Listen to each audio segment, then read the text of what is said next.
Howdy again, gang. Didn't I just see you guys a little bit earlier? But I'm going to have Candice on here in just a little bit. And you haven't seen Candice yet today, so you're going to get to see her in just a bit here. Um, we, in case you didn't know, are going to be talking about retro toys and childhood favorites. Hopefully, some of you guys and gals will want to join me and Candace live on the stream. I think Chris is planning on popping in here. So, as always, I'm glad to have Chris on here with us. Hey, Blissful, again. I just seen you a little while ago.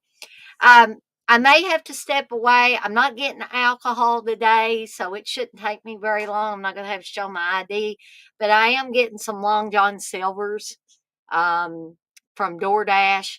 So when that gets here, I'll just have to step away for a couple of minutes and get that. I know Candace knows where I'm coming from when I say I'm really hungry because we were just talking about that earlier about being hungry and wanting some lunch and stuff. And I've been feeling not the greatest, and so I slept in today and didn't get my breakfast. I know I'm ready for y'all to yell at me because I'm diabetic and I didn't eat my breakfast this morning. That's never a good thing, but I was running behind and I was like, I got to get my tea ready, got to get back here. See, that's dedication to you guys. I want to make sure that I get these streams out and stuff like that. But I also don't want to pass out on you either. So hopefully my Long John Silvers will be coming soon and I'll get that. Um, Also, I just want to tell everybody that although I'm sure Candace is on the ball, I'm sure she'll actually have some physical things to show. However, I really wanted to show my Freddy doll today. However, I have just not had the time to go through boxes and see if I can find him. He's probably around here somewhere, but I am definitely going to talk about him and my experience of getting said Freddy Krueger doll, where I got him and all that, because I do remember that. Um, and so we're going to be talking about that and a whole lot more today.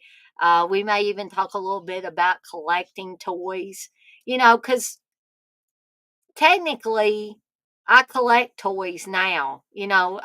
I don't as much as I could, but like horror action figures and stuff like that are something that I definitely have in my current collection.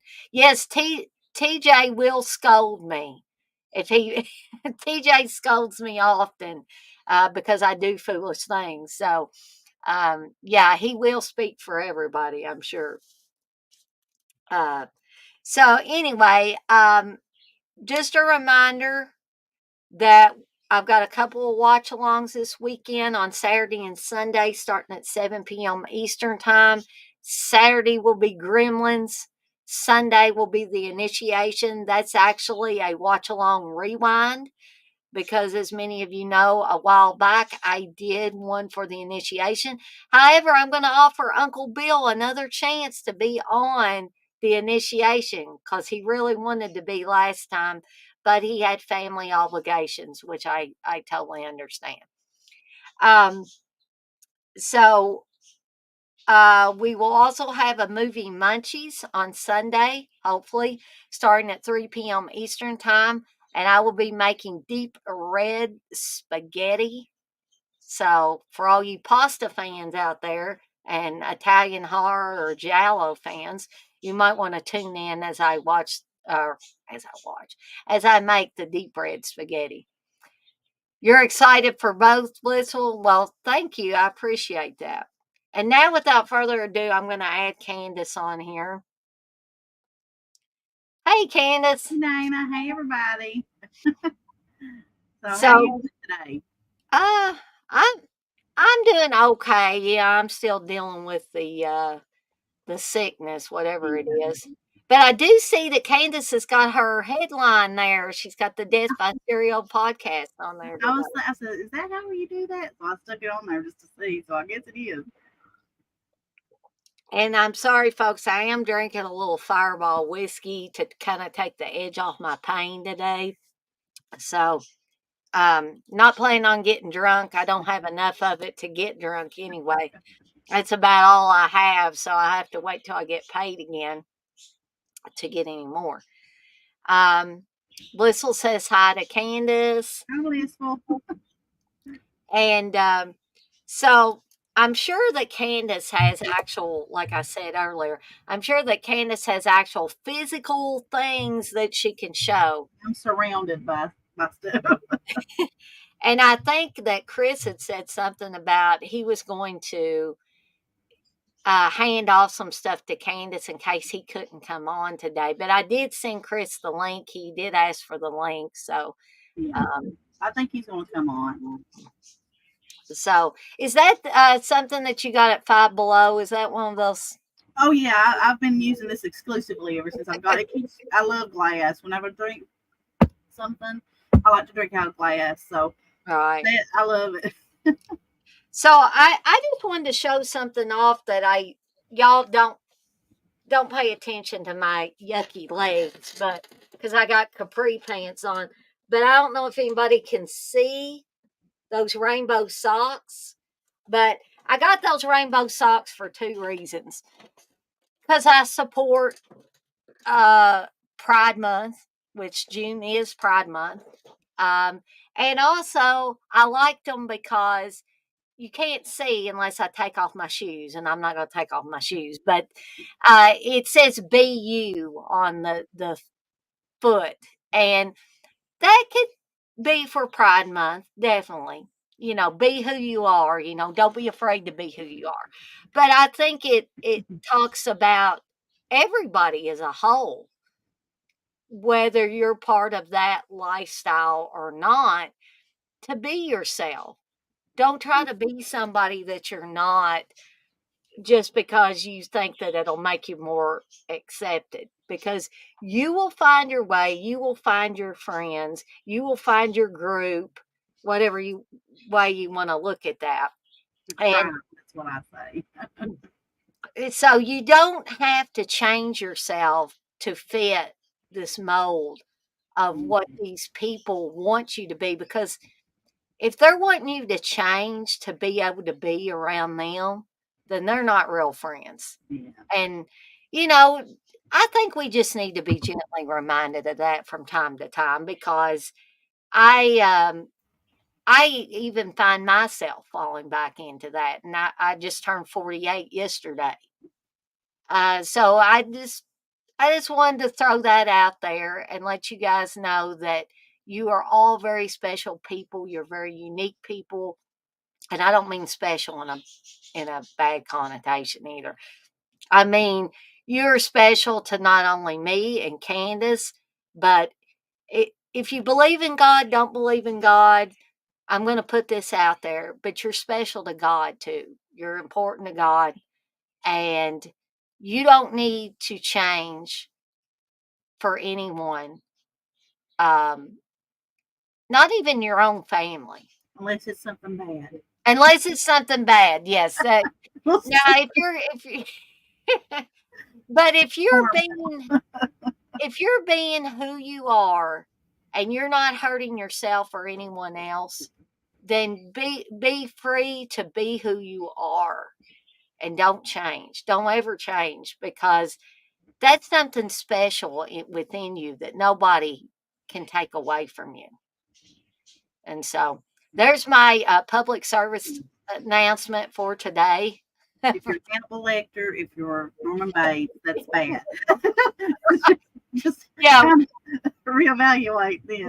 we have to have that caveat on there, because I don't want somebody to say, "Well, I went out and murdered 5 people." Because Dana told me to.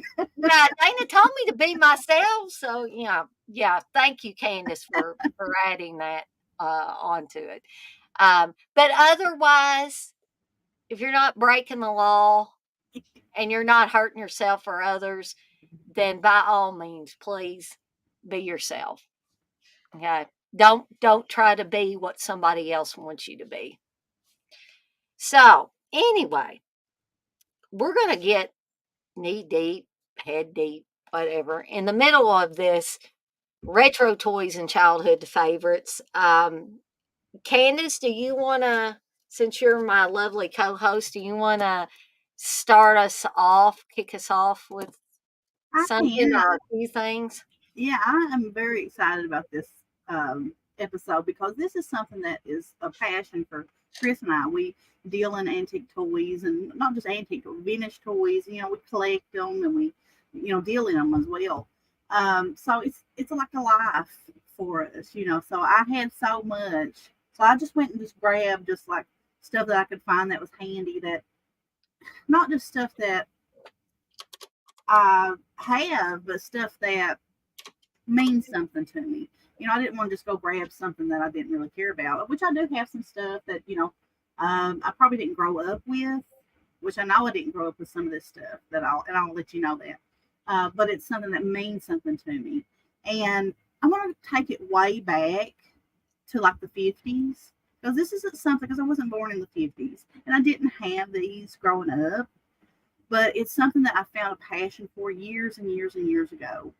Um, and I have a big collection of them. And I've got some of my favorite pieces from this. And if some of our viewers were born in the 50s, I'm sure if they didn't have any of these, they've seen them. They know what they are. But it's one of my favorite collections, Dana. And that is vintage squeakies. If you know what a vintage squeaky is, I'll show you right now. Well, I got one here before I get my really nice one. This is a vintage squeaky, and unfortunately, Oh, that's so cute. the squeaker is tore up. But these are little toys that people would get babies, like little kids. If you watch I Love Lucy or shows like that that's got babies in them, I'm sure you've seen stuff like this in them. But this is from a company. It's my favorite squeaky company called Edward Mobley.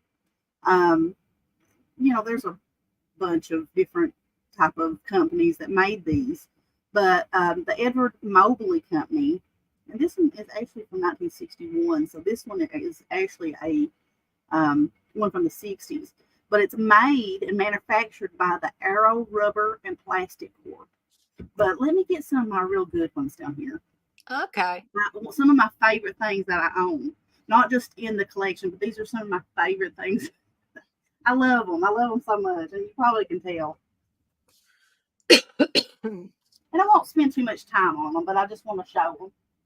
This is another Edward Mobley squeaker, and he's got the moving eyes, the sleep eyes they call them. I don't know if they work very well, but they have like little doll eyes, and he squeaks, I believe.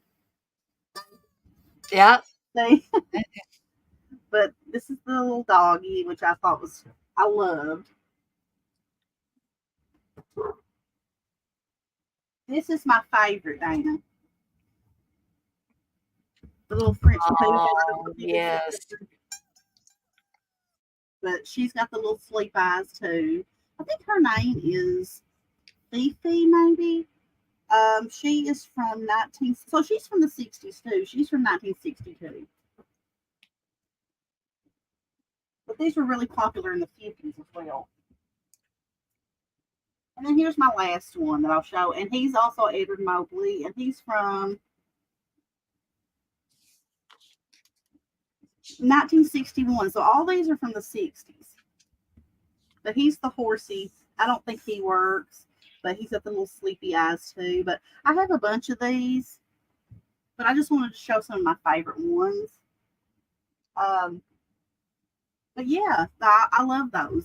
That's some of my favorite things that I own. And when I display my antiques and stuff, those are like the front and center with my little, because I collect. I don't know if you know what they are, but I'm sure you do. They're planners, baby planners. Mm-hmm. And they're little glass, like choo-choo trains or just different stuff like that that people from the 50s and 60s would get for babies when they were born. They'd have like a little flower arrangement in them. So uh, I display those with those little planners. But yeah, that's something I didn't grow up with them, but I found a love probably 20 years ago. Found one and fell in love with them, and my collection just grew from there. So, if you have anything you want to talk about, Dana, or show off? Well, I can maybe talk about a couple of things. Yeah, Ben, I agree. I was just thinking about that while Candace was showing us that my dogs would destroy Oh, those if they could get to them. yeah, Ghost would definitely. That's why he's not allowed around them. Yeah, we put him where he can't get them because he would definitely eat them up.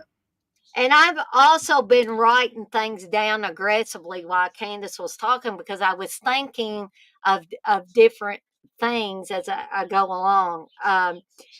So something I had at the top of my list was hopefully you girls or ladies especially will remember those baby wetting cares. Yeah, like the babies that you put water in them, kind of a Yeah, water yeah. baby. And Yeah, they would, you'd have the little bottle and you would, feed it, yeah, food it to it. yeah, Supposedly, I would carry mine around and stuff like it was my real, baby and stuff because I think at about the time that I got one for Christmas, my mom had given birth to my brother, who is 6 years younger than I am. And I would see mom carrying my baby brother around and feeding him and doing all these things. And as a young child, as a young girl, I'm not saying a boy can't do this. I'm not saying that's wrong if a boy does that. I'm just saying primarily girls at that time would see their mothers with a baby sister or brother, and they would want to do the same thing. Um, so while it's not a good idea to hand a real human baby off to another child and say, "Hey, here, go take care of this," now you can simulate that yeah, with a doll. So the baby wetting cares, what you would do is, I think my parents or Santa Claus at the time got me the baby wetting care and also got me some separate bottles that didn't come with the doll, but that when you tip them, yeah, it would look like juice or milk or yeah. something was going down as like the baby was drinking it. And Candace is shaking her head. You So read my mind. I was just thinking of that, like orange juice or yeah, milk. orange juice and milk and stuff like that. So I just absolutely adored that baby wet and care. And not only now, parents probably looked at that and said, "How could you be overjoyed about having to change a baby's diaper?" But as you would put this into the doll, the water, the baby would wet. Yeah, That's why they were called baby wet and cares. They would get a dirty diaper. And so when you would go to change the diaper on the baby wet and care, they would have little orange, I think it was little orange dots all over their behind. And so you would have to take a cloth. You could take a dry cloth and just wipe them off and then put a fresh diaper on them. And then you were good to go until you decided to feed your baby again. And like I said, I absolutely loved that doll. mhm, Absolutely loved it because kids now would probably look at something like that and say, "Why in the world?" We've got electronic dolls now that do whatever you could imagine. for instance, this was after I had taken a child development class. When I took a child development class in high school, we had flour babies. We had 5-pound bags of flour that we carried around wrapped in a baby blanket. That was our baby. Okay. Now they have actual dolls that look like babies, and they have a disc in them, or they did back then. They may be more sophisticated now, but they had a CD in them, and they would either take that disc out and put it into a computer, find out if you threw your baby up against a wall or what, or stuffed it in a locker, and and believe me, there were kids that did that. They stuck them in the locker all day because they don't want to carry them around. Now, I hope they don't do real babies like that. That's just all I'm saying. Okay, so they would find out from the disc, and I see Chris is on here. I'm going to add him in just a sec. Um, whether you abused your baby, whether you threw it up against a wall, stuffed it in a locker, uh, let it cry too long, because these babies would cry. The flower Yeah. bags didn't cry, but the Yeah, teacher they were bags really did. annoying because when I was in high school, they had those, Okay. and people would actually had to bring those to class. And when Mhm. they started crying, you know, they had to sit there and take care of them. So the teacher would be trying to teach while these babies were like screaming at the top of their, and it's no little small cry, it's like wails, and everybody's like, oh gosh. I mean, it was aggravating. I said, I'm not doing that. No way. So, so Oh, if just one you second, Dana. Someone. okay, Oh, it's Chris. Yeah. I was just going to say while Candace Oh, and it's them on were talking. Yeah, it's unplugged. Okay. Hold on just a second. He says my mic is You just unplugged, go off Dana. the camera for a second. Give me 1 second. I'm gonna stop Okay, recording. okay. So while Candace is working on that, I will say that if you had one of these babies and you went to the movies, guess what? You had to take that baby um, to the movies with you. And my cousin Jed, he actually took the child development class, and I think he had to take his baby to the movies. And Jed would see a lot of horror movies at that time. And so I think he actually had to take his baby and leave the movie theater in order to take care of it and get it to quit crying. Um, Phil, did you say you had a wet and care Spock? I didn't even know they had those. That's kind of cool. Uh, Blissel, you say you had one of them. Zoe, what are you growling and moaning and groaning over here for, baby? I don't know what Zoe's doing. Blitzel says, I think I had a squeaky teddy bear. I'm not sure. Yeah, That's I have pretty teddy cool. bears. So I'm going to go ahead and add Chris on here, because I know Chris has got limited time that he can be on here. So, hey, Chris. Hey guys, let me go ahead and adjust my camera a little bit. There we go. Well, because you are on a limited time frame, Chris, I'm going to give the floor to you, Zoe. I'm going to give the floor to you so you can talk about a few things if you would Oh, like. okay. Yeah, I got a few things sitting here. Just let me grab them real quick and just do something here on my computer. Sorry. Um, It's okay. all right. So I'm officially on lunch now. Okay. So, what can I start with?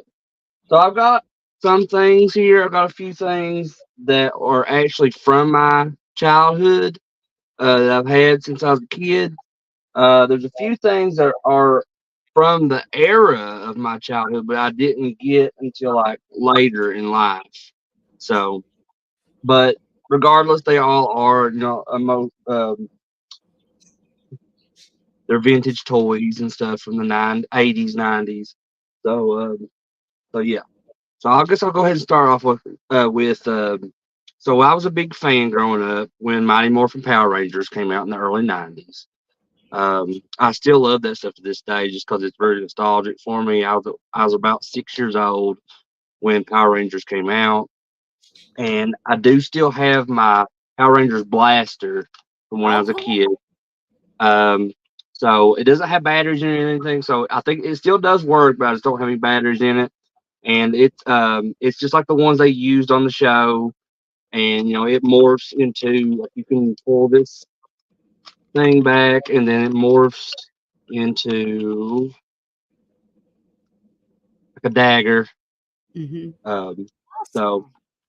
Which that's I'm like Chris. I grew up with Mighty Morphin Power Ranger stuff too, and we had the little what do you call those, Chris? The little things that's got the coin in them. What are those called? the morphers. Yeah, yeah. Yeah. But I have another item too from Power Rangers, from the era when the toys first started coming out, and this is one of the villains. His name was Goldar. He was one We of the have main. He was more. yeah. Well, I have more of them, Yeah. but this I picked him out because he was my favorite on the show. He And wasn't he's like cool one. He too. wasn't the head guy. Like the head guys was always like Rita Repulsa and Lord Zed, but Mhm. and Goldar was always like their number one henchman. But he was always my favorite because he looks really cool. He's got like He looks um like a lion or something with Yeah, wings. I yeah, think that's what they something kind of like, made him yeah. I into. think he's that's what he's supposed to be like. But I always loved him, and I got to Chris, meet the guy that did the voice of him years ago at a Lexington Comic Con. yeah. Do you want me to show off your pinball machine while you're Yeah, go talking ahead. about? Go ahead So while I this is grab this something is else. Chris. This is Chris's as well, and it's for sale if anybody wants to buy it. Yeah, I if think anybody it's for wants to sale buy now. this, it's for sale. It's It never is been played a with. never been played with in the box Mighty Morphin Power Rangers pinball machine, Oh, cool. and it's There a you go. little. If y'all want to get a Power Rangers pinball machine, I got other Power Ranger stuff that's too. up I'm there. trying to sell, but It's in the it, box. We have a lot of never used tags. We got yeah. a Levi jacket, I think. Yeah, I've A got a lot of denim stuff. jacket. It was like issued out to the crew members Yeah. and stuff of the show. Anybody's interested? Um, and it's still got all the tags on it. It's got like it's. I've got pictures of it on my Facebook and stuff, and on my eBay account if you got anybody Bedding. follow that stuff. Um, but let me see here. So I got these things. These are from a video game, but they're toys, and a lot of video games did put out a lot of toys promoting their game stuff too. These are Pac-Man plushes. Yeah, Oh, And they I love all those. yeah, this one says "Hungry for You." Pac-Man, he's got like a little ghost in his mouth there. And then they made a couple different ones. I've got this that says "Eat You Up," Yeah. and he's got so. I love those things. I think We I'm don't only have the King missing. Kong. Oh, go ahead. I Sorry. was going. Are you talking about Donkey Donkey Kong? Kong. Yeah. Yeah, that one's not. That's down at your mom's right now. I gotta go get it here soon. But Chris yeah, has I wish I one, had. but I actually had one growing up too. Yeah, uh one of Yeah, huh. those Donkey Kongs. but these I'm only missing one from the set. I think the other one's wearing a pink shirt. So if anybody can help me find that one, I'd appreciate it. Uh, let's see. So this guy is missing some of his stuff, accessories and little. But this is my John Matrix from Commando Oh, figure. I cool. think this was the first Arnold Schwarzenegger figure that they released. Um, I actually picked this guy up at last year at the flea market here in Hazard for like $10, and I was like, "Oh heck yeah!" Um, That's really cool looking. It's really detailed too. yeah, and like I said, it came out when the movie came out, and it's let's see, 1985. It says on the back 1985, 20th Century Fox. Yeah, so yeah, pretty good for a figure to come out in 1985. Looks really detailed. Um, the next thing I got here, see, this is from 1986. It was made by Imperial Toys, and it's my Frankenstein's monster figure. Cool. And I think this one was, if you look at the face at it, this one was modeled after the Glenn Strange Yeah, Yeah. Frankenstein's monster, which looks like him. that's actually my favorite. Frankenstein's monster was the one portrayed by Glenn Strange, and the reason for that is because out of all the Universal monster stuff that they put out, my favorite is Abbott and Costello meet Frankenstein, Oh, that and is uh, fantastic. Yeah. You and know, in that one, that's Glenn Strange that plays the yeah. monster in that movie. And talking about Glenn Strange, I remember the first time I realized that Glenn Strange played a Frankenstein, because I grew up watching the Abbott Costello meets Frankenstein stuff like that, and I didn't realize that was Sam from Gunsmoke. I grew up Yeah. watching Sam, Sam Mhm. on Gunsmoke, and it's like, Well, what? I think the first movie that Glenn Strange played the monster was in House of Frankenstein. I think so. Um, Yeah, which I've got some like those 12-inch sideshow toys, Universal Monster figures that are in the boxes and stuff. I can't get to them right now, but like I was showed some of them off too. But I've got several of those. I've got the one House of Frankenstein. I think I've got Ghost of Frankenstein. I've got uh, Boris Karloff's Frankenstein's monster from the first film and from Bride of Frankenstein. I need the Son of Frankenstein one. That's a hard one for me to find. But yeah, most of the stuff that I'm showing is like Universal Monster stuff. So sorry I That's didn't have more of a variety. Um, these next things they're more of decorations than they are toys. And they were made by Telco from 1992.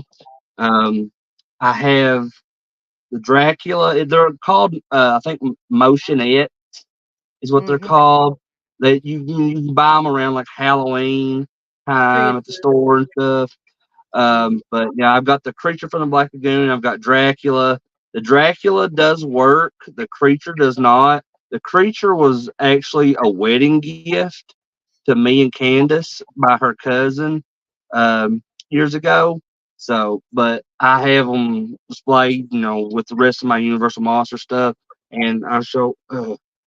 I, but I wanted to show those off, because like I Those are really like these. I think the only ones I'm missing is the Frankenstein's monster and the Wolfman. They're not super expensive, um, so you can find these on eBay. I think for somewhere around a little under $100 a piece. Um, but if you want to give them the box, they're a little bit more. But yeah, so like I said, there's the bases they're on, and they have like a little switch there. You can turn them on and off. Like I said, the creature doesn't work, but the Dracula does. I just don't have batteries in him either, or I'd show you how he works. But yeah, They're I like love. they're like the Santa Clauses, Dana. Holding like a candle or something. They like right. move. Like Exactly. they're Yeah. like that. Those are awesome looking.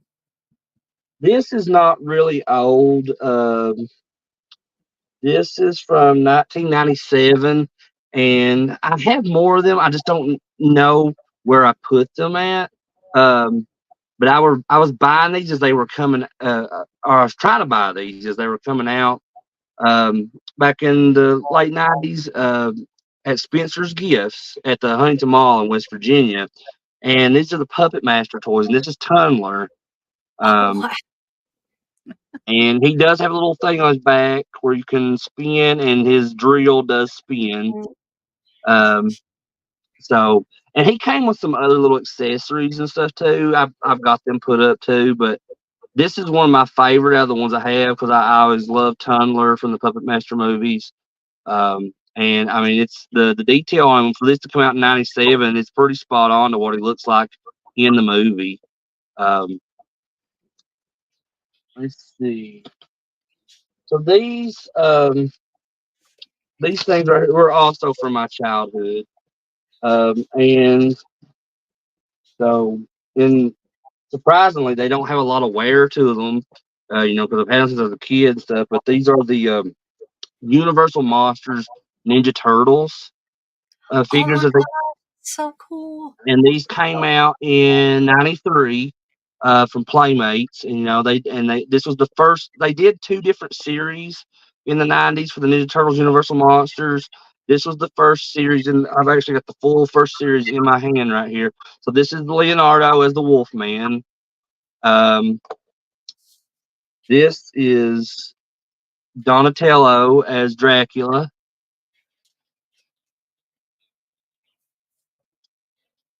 There is Raphael as the mummy, That's my and, favorite.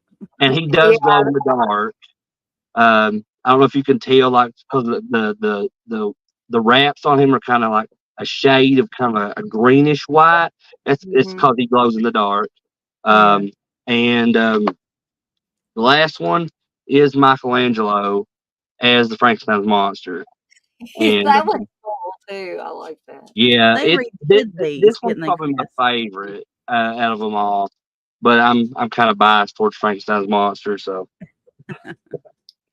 um, the next thing is not a toy, but it can be considered like within that whole stuff with toys. And it's a Super Nintendo game. So, and this is actually my favorite Super Nintendo game of all time. And I played the hell out of this when I was a kid. And it's Zombies Ate My Neighbors. Oh Yeah, wow. I never played that one, but I bet it was cool though. yeah, this is absolutely my favorite Super Nintendo game of all time.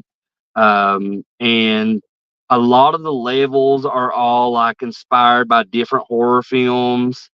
Um, like I think like the first level is called like Night of the Living Neighbors or something like that. And you just basically got to you have to in that first level you have to in amongst like all the other levels in the game you have to save all the humans on the level from getting killed by zombies. And super fun game. I mean, and I had at one point a collection of Super Nintendo games. I had over 200 different Super Nintendo games, and I sold pretty much the entire collection. But this was one of the ones I did keep just for my personal stuff because it was, it's sentimental to me. It's my favorite Super Nintendo game of all time, so I gotta hold on to that one. Um, um, let's see. Consider video games toys. Yeah, Yeah, I mean, it's a big I part of probably I all can of our really too, childhood. yeah. Yeah. 'Cause Yeah. it's a big part of it. Yeah, it's a big part of my childhood and stuff. So, Mhm. um, I've got a few more things, and then I'll be done. Um, but Well, and- uh, Chris, while you're doing that, my food has been delivered, so I'm going to take myself out, but y'all continue on. okay, okay. So I have some different, several different pieces out of this collection from the piece that I have here in my hand. I'm about to show you.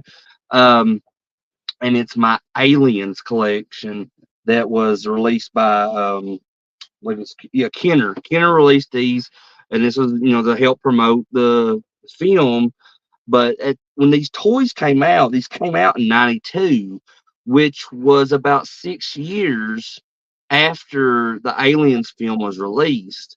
But this is actually probably my favorite piece in all of my Kenner Aliens collection, and it's the Power Loader. Mhm. And see Ripley is right there in the Power Loader, and I've got that Ripley figure. They're over here, so like I got almost the whole set of the figures that go from this line. Um, but this is probably my favorite because it's one of the more important scenes in the film, which is at the end of the film when she uses it to fight the alien queen. And then it's got some like pictures on the back of the box of the actual toy. So, because on the cover, it's just it's just a painting on there. That's not the actual image of the toy. But yeah, on the back you can see the actual toy, which is pretty spot on to what the picture looks like on the cover. This has never been opened though. Um, I actually picked this up at a Comic Con several years ago. I think I only paid like 15 or $20 for it. I mean, like I said, it is sealed. It's never been opened or played with or anything. But I love that. I love Aliens. It's probably one of my favorite movies of all time. So I wanted to show that. Um, oh, I've got some other stuff here. I forgot about these. Okay, so this is more Universal Monster stuff.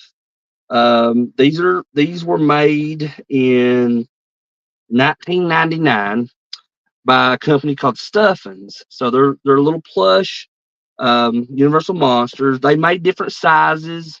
of these plushes. These are the Yeah. smallest ones, I believe. So first, I've got the mummy. He's really cool looking. Um, let's see. I've got the Wolfman, and let's see here. I've got, which is this one's my favorite out of this because this is my favorite Universal monster, and that's the creature from the Black Lagoon. And he's super cool. I He's always love that got one. the details, like his gills and everything on the plush, and oh, it's really there's his feet, and I love him. Me and Candace got to meet Julie Adams several years ago at Horror Hound, and I think that's pretty much like the only person from a Universal Monster movie that we ever got to meet. That's so Uh, cool. let's see, yes, now I got the Bride of Frankenstein. She's really neat too, and I got the Frankenstein's monster. And that's something that we talked about. Like the 90s was such a wonderful time for Universal Monsters. Everywhere you turned, something was Universal Oh yeah, Monsters. I mean, they have and party supplies and everything. yeah, and I've got me and Candace have got so much Universal Monster stuff, and I only had to pick a few certain select things, and also I'm needing some help finding some more, a few more from that set I just shown. I am missing Dracula, Phantom of the Opera, and the Hunchback of Notre Dame. So if anybody wants to help me find those, appreciate that too. Um, so like I said, I got a few more things. Another thing I grew up in my childhood loving was X-Men, Marvel, and there's all kinds of different Marvel comics.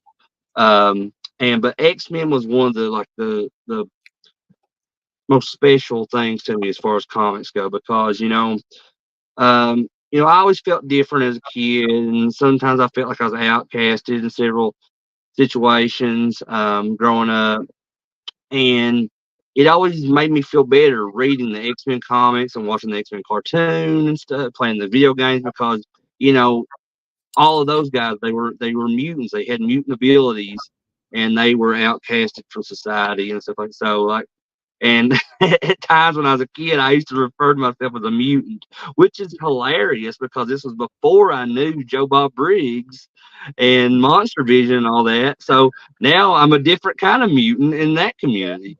right. But this is my I've been favorite X-Men character, and this is Gambit. Um, so his ability was that he had kinetic energy, and he could so anything he could touch, he could have that kinetic energy flow through it. One of the things he used the most was playing cards, and he would when he would use that kinetic energy to surround that, he would just throw it at something and it would blow something up. But he was always my favorite. I actually have his first appearance in a comic book around here somewhere too. But this was the first action figure they made of him. I had a huge collection of these figures all on card like this up until probably sometime last year when I sold every one of them. It was around like 60 different figures, all on card like this. These are from the early 90s, but I had to keep Gambit because, like I said, he's my favorite of the X-Men. Um, his real name was Remy LeBeau, so he was like French Canadian, and he always had that that what do you call that, Candace? It's like that accent. It's like down in Louisiana and stuff. Creole? Cajun. He had a Cajun accent, and just loved him. Creole And accent, I think. yeah, and let's see, a couple more things. So this is my Crypt Keeper from Tales from the Crypt Keeper cartoon, oh and wow. that is the only one that I have in this series. Right here is the whole series that they made. Oh, I love to Uh, have all this. yeah, so, but this is the only one. Like they have two different. They have the Crypt Keeper and the Tuxedo, which is the one that I have. But they also have one there in his like actual robe and stuff too, and some other different monsters within that series. But I would like to get this whole series at some point. But yeah, this is the only one I have right now. And it's been hanging up on my wall and here in my office for forever. Um, uh, so I kind of showed these already, but these are one. This is one I have on card. So I showed the Frankenstein's monster Michelangelo figure that I have loose, Now, this is one that's actually I have on card as well. And you can see there it does say it gives you like save $3 when you buy a Universal Studios ticket or something like that. But yeah, this is from that first. This one I have on card. He's kind of expensive nowadays on card like this. And this one's in really good condition. It's still unpunched too. It doesn't have the thing out where they would like take those out and hang them on the hooks at the stores when they sold them, like at Walmart and places. Um, but yeah, this and then here they are all on the back too. That's the back of the card. It shows accessories and it tells you about them. There's all the different figures from that line, and it has like a file card. It tells you all about him and stuff on there.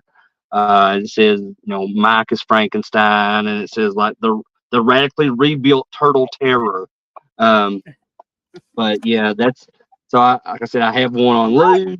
I have one. That looks new. I mean, it doesn't even have the corners are not messed up or anything. Oh, well, yeah, it's not too bad a shape. I mean, it's got a little bit of flaws on it. You probably can't tell from my camera, but I mean, but it's still it's pretty good shape. But You need to get a la- protector for that.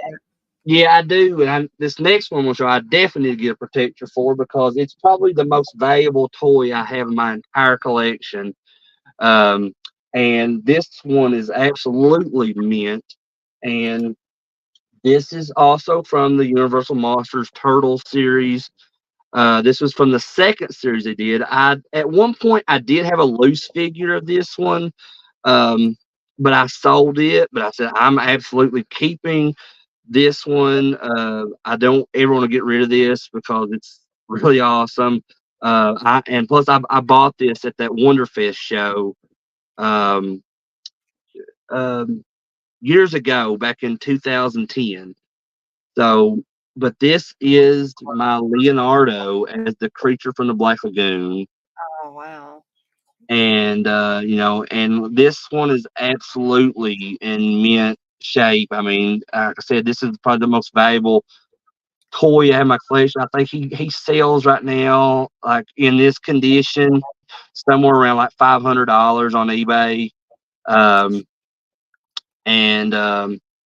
and this was kind of late in the series, and that's why because a lot of those later turtles that they released towards the end of the line were harder to find and a lot more valuable nowadays, and they're super collectible. And you can see, like even on the back, so you can see all these. Those are all different figures that they released around this time because when they would do turtle series of figures, they would release probably like anywhere from 20 to 30 different figures per wave. And these are just a ton that they did around that time. And like I said, it's also got the file card. And like here you can see, like, let me see, like a little pizza points thing you could like cut out. You could sometimes send those in and get like little stuff from the company for free. Um, but yeah, this is absolutely uh, one of my absolute favorite toys that I own because I love Ninja Turtles. I have a Ninja Turtles tattoo leg sleeve. It was the first tattoo I ever got. I love Universal Monsters, and the Creature from the Black Lagoon is my favorite Universal monster. So, yeah, that's all I got for today. I didn't want to take up too much time. That was an awesome collection. And, as we've said about many of these streams and shows, that Candice and I both said we could do multiple ones Yeah, on yeah. Yeah, on these. So these things will definitely make a resurgence. They'll definitely return, and then we can show off all new stuff. Stuff that we didn't get a chance to show on the other show. Um, Ben did ask a question. He said, "Y'all watch X-Men '97? It was great." Now I I did, haven't. Yeah, I have not yet been, but it's in the cards for me here soon. and I was familiar, in connection with Chris talking about the Ninja Turtle stuff. Now, Hmm. I never saw those Universal Monsters mashups. Those were awesome. But my brother was a huge fan of the Ninja Turtles. And when, because that was a little bit past my time. I mean, I thought they were cool and everything. And I went to the first Ninja Turtles movie. I saw at the movie theater with my cousin Heather. And I enjoyed it. I really, I liked them. But as far as collecting toys and stuff like that, I wasn't at that time. I was like, nah, I'm, a little bit past that. But my brother, he got all kinds of stuff. And Yeah, me I too. remember he got the pizza van. Does Yeah. anybody remember that pizza van toy? He got Oh, that. you talking about the party wagon? Free Yeah, wagon, I yeah. think he got that, and he got what was the thing? Was that the party wagon that would throw the pizzas Yeah. out like it had the little? No, that's not the party Are you wagon. sure? Yeah, there. I know what she's talking about, but I had the same toy. It was like there was a seat back here, and then there was like a little thing it was a round in the center of it, and you put the pizzas down in that, and out the front Oh, okay. there was a shooter thing, and like you just push a button on that, and it would shoot out the pizzas out the front. Was it called a pizza thrower? Yeah, I think so. And Because I yeah, think I we had had that one of too. those. Yeah, we That had one one. came out probably because they started making the Turtles figures in '88. I'm pretty sure because I remember my mom took me to this store called Roses, and she got me the whole first wave of the first Ninja Turtles figures that they had released. And then like a year later on my birthday, and there's some pictures that my mom has, but I had a whole Ninja Turtle birthday party where they got me like the sewer play set and the party wagon, and I had like Ninja Turtle pajamas on, and I got all kinds of stuff. Did you But ever yeah, have the blimp? I never had the blimp, but the pizza thrower I had, that one I came out in the remember early he had '90s. that too. Yeah, it was like a blow up thing, like a beach ball or The something. You'd blimp blow was it yeah, up. the blimp part, like the main part was blow up, yeah, but it had like a little attachment Yeah, and it was like plastic and that they could with hang the on turtles to. in it. Yeah. But yeah, I never had that one. I never had the Technodrome, which was the Oh, crane he type had thing. Yeah. the Technodrome too. I mean, my brother had. Yeah. He had everything. Yeah, I wish I had gotten that. I mean, which that stuff is still like it's highly collectible nowadays. The turtle stuff, it's really sought after, and some of the pieces can get expensive. I know one of the later figures, like that Leonardo Creature from Black Lagoon I have, they make this character named Scratch, and he's a cat, but he's wearing like a burglar, like a striped black and white suit, and that figure can go anywhere from like $800 to $1,000 and that's loose. But if he was carded, you're probably looking at a few $1,000s for that figure. And I bet my brother doesn't have any of that stuff now, but if he did, he'd probably, I mean, he would hate to, but he would probably end up selling it off to, make a little extra money. I mean, but that's a lifelong thing that I've loved. Like I said, I still to this day because I have a Ninja Too. Turtles tattoo on my leg. Yeah. I love Ninja Turtles. Yeah. The first movie is my favorite Turtles movie. It's I mean, and they're having actually this big reunion Mm. in Knoxville next month at Fanboy Expo. It's like all four of the Turtle suit actors. Judith Hogue, who played April O'Neil in the first movie, the guy that played Shredder, Kevin Clash, who did like the puppeteering and the voice work for Splinter, they're all going to be there, but unfortunately, it that can run into a lot of money, and I'm not going to be able to make that one. But anybody that gets to go to that, and I'm happy for it because that's kind of a once in a lifetime them getting all these people together for that. But yeah, Chris, I was going to ask you something about the first movie and see if my memory is correct on this. During the first Ninja Turtles movie, didn't one of the turtles like say shit or damn or something like that? And wasn't there uh, a big uproar about that? well, Michelangelo does when they're sitting there watching cartoons and they're something's chasing after a rabbit, and he says, "Catch the damn rabbit." Um, And that's what it was. I think it was the Bugs Bunny cartoon where Bugs Bunny is racing the turtle. And so, and they were sitting there watching that, and Michelangelo says, just catch the damn rabbit. Okay. And then Raphael says damn too. He says it several times in the movie because like Yeah. Maybe in the that's what it was, in because the it was. in the beginning of the movie, when they're saving April from the like the criminals, and Raphael throws one of his sais and knocks out the street light, so they can't be seen. And then after that, they go back into the sewer, and like Raphael's peeking out of the sewer lid, and he sees April pick up that sigh, and he says, "Damn!" Yeah. And, Yeah.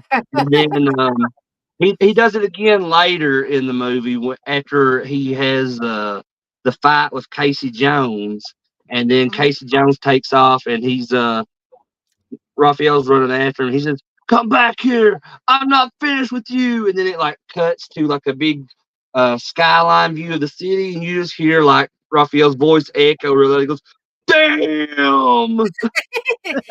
But am I wrong on that, Chris? Wasn't there like parents getting upset that they took their kids to see this and damn was Well, I don't maybe know. I don't really know. Like when that movie came out, I was just like We were 5 or 6 kids. years old, so I have no idea. If my parents didn't care; they just knew. I know. Because it was in every used. other movie that we watched. Yeah, my parents, they just knew that I loved Ninja Turtles, and my dad My watched parents stuff didn't like care. that all the time too. They cussed and stuff. My dad cussed up a storm, uh, and Well, my dad so, did too. I've heard my dad say an assortment of words over Oh, there. yeah. like at that time, my mom would have rather me watch that and hear "damn" and than letting dad let me watch a bunch of the horror movies he was showing me at that age. But yeah, like I love all things Ninja Turtles. I really do. My brother always, and in fact, if you were to ask him now, he'd probably still say, like Chris, that yeah, I love them. And I'm sure that like my brother had a ton of comic books and Mhm. things like that, Yeah. and a ton of trading cards, mostly baseball cards. I think he Yeah, really. I've had everything too. That was a And big that was part of another our thing. growing up. I have several of the Ninja Turtles comic books too, and some I actually sold a few months ago. They were like the Archie comics of Ninja Turtles, like it was like a little mini series. They Oh, did three yeah. different issues, and I sold those for somewhere around like $150 for just those 3 issues. So, like I said, the turtle stuff is really valuable nowadays, especially the older stuff from the 80s and 90s. If you get a hold of any like the original Ninja Turtles um, comics from the 80s, from like their first appearance, those can get up there to in the thousands for at least that first, and they've reprinted that first issue several times, so you got to be careful with that. So just because you see a Ninja Turtles #1, you got to check the details on it, see if it is a first printing or not, because that's the one. The first printing is the one that really goes for a lot of money. Um, but I've had fun with this, but unfortunately I have to go back to work. Uh, Well, we'll have you back on when we do another one of these, Chris. Oh, But yeah. I'm sure we'll do another yeah, one. yeah, I was happy to join you guys and show some crazy stuff off. But I I'll enjoy. you guys have fun with the rest of your show, and I'll be watching. And I'll talk to you guys later. All All right. right. See ya. All right, bye. There's something I'm going to ask Chris. I know he had to get off here, but I'm going to ask him about horror comics Mm-hmm. at some point because I would really, really like to get my hands on some original EC horror comics. We collect them, yeah. Me and him both. See, I was what they called back then. I don't really know if it's a correct term now. I don't really think it is, but I was what you would call a tomboy, is what they would call me back then, which I Mhm. liked. I loved girly girl things, but I I love was like that too. boy stuff too. I hate the term girl and boy thing. I've always hated that because I'm like, why can't a girl like this or why can't a boy like this? And I always hated that. But anyway, that's for a different time and day. But like I grew up with the TMNT stuff and the Power Ranger stuff like Chris and comics and all that good stuff. I love something called Mad Balls. Do you remember those? Oh Like, my God. Yes. I think I have them on my list here. So oh, do you? you want to talk about them, Candace? Since Yeah, and I wish I had some of my Mad Ball stuff with me, but I don't. I wish But I remember finding my first Mad Ball, and I found it outside, like playing. I lived in a neighborhood, and um, all the neighborhood kids would play and stuff. And I just found it in front of my house one day, and it was I forget what his name was, but he was green, and he had like the like a Frankenstein type of like yeah. stitching on him, and he had one eyeball. I think it was Slobber. I forget what his name was, but his eyeball was hanging. Not to be nasty while you're eating or anything like that, No, but it don't bother. I loved it. My mom was like, "Oh, where did you find that?" This was like early '90s. They probably were brand new back then. Well, probably not brand new. Did those come out in the '80s, Dana? I want to say, yeah, maybe mid to late 80s, Well, this was the possibly. '90s, like early '90s. Slobulus was his name, Chris said. Mhm. But I loved those, and my mom hated them, just like the Garbage Pail Kids stuff. I would go. One of my favorite things was going to a place called Magic Mart, and they always had the new series and stuff out. So I collected those like crazy. I collected cards anyway, and I love those. But horror comics, Dana, we have a ton. That's something that we from like one of my favorite things to do as a kid. My grandma and grandpa, they had a big, huge, like double booth in our local flea market. And my grandpa dealt in antiques, and my grandmother was a florist. So she would make floral arrangements and stuff like that. And it was a huge area that um, they rented out. So I would go spend the weekends with them there. And back then, the flea market was so cool because there was just so much more back then. There was like a place that sold like Nintendo games, and the person that sold the Nintendo games also dealt in comics, and he would get new comics in like new shipments. And back then, I remember as a little girl, there was a place called Curtis Mathis. I'm sure people's heard of Curtis Mathis type. I think they sold like VCRs and stuff like that too. But it was a place that sold the Curtis Mathis brand stuff, but it also had a VHS story in it. And I remember renting my very first Elvira big clamshell VHS from there, and I fell in love with Elvira. Like she was everything to me. I was like, this is who I want to be when I grow up. I mean, this woman was everything because I was just a little girl, probably no less than 5 years old. 4 or 5 years. I was really little. I was probably Henley's age, my nephews. I was a lot younger than him. So I remember getting it, and the first one I got was Night of the Living Dead. And I was like, this woman is so cool. And I remember going to my grandparents' uh, booth, and my grandma would give me some money, and I would just go. Back then, they let you go. You was little, but I don't know. I wouldn't let my kids wander off at this. I was probably about 5 or 6, something like that. And she'd give me some money, and I'd just go down to the comic place, and I got my very first Elvira comic there. So this became a routine of mine. They got to know me so well that the girl, the daughter to the guy that had this booth, would come down to my grandma's like, "Hey, tell Candice that the new Elvira comic's out." And she's, "Oh, she knows. She's coming to get it." And I would go get it. So I had all these Elvira comics. I ended up getting almost the entire collection of Elvira comics, but I love that. So yeah, comics was a big thing to me growing up. I mean, I had all the comics that you can think of, the horror comics, all that good stuff.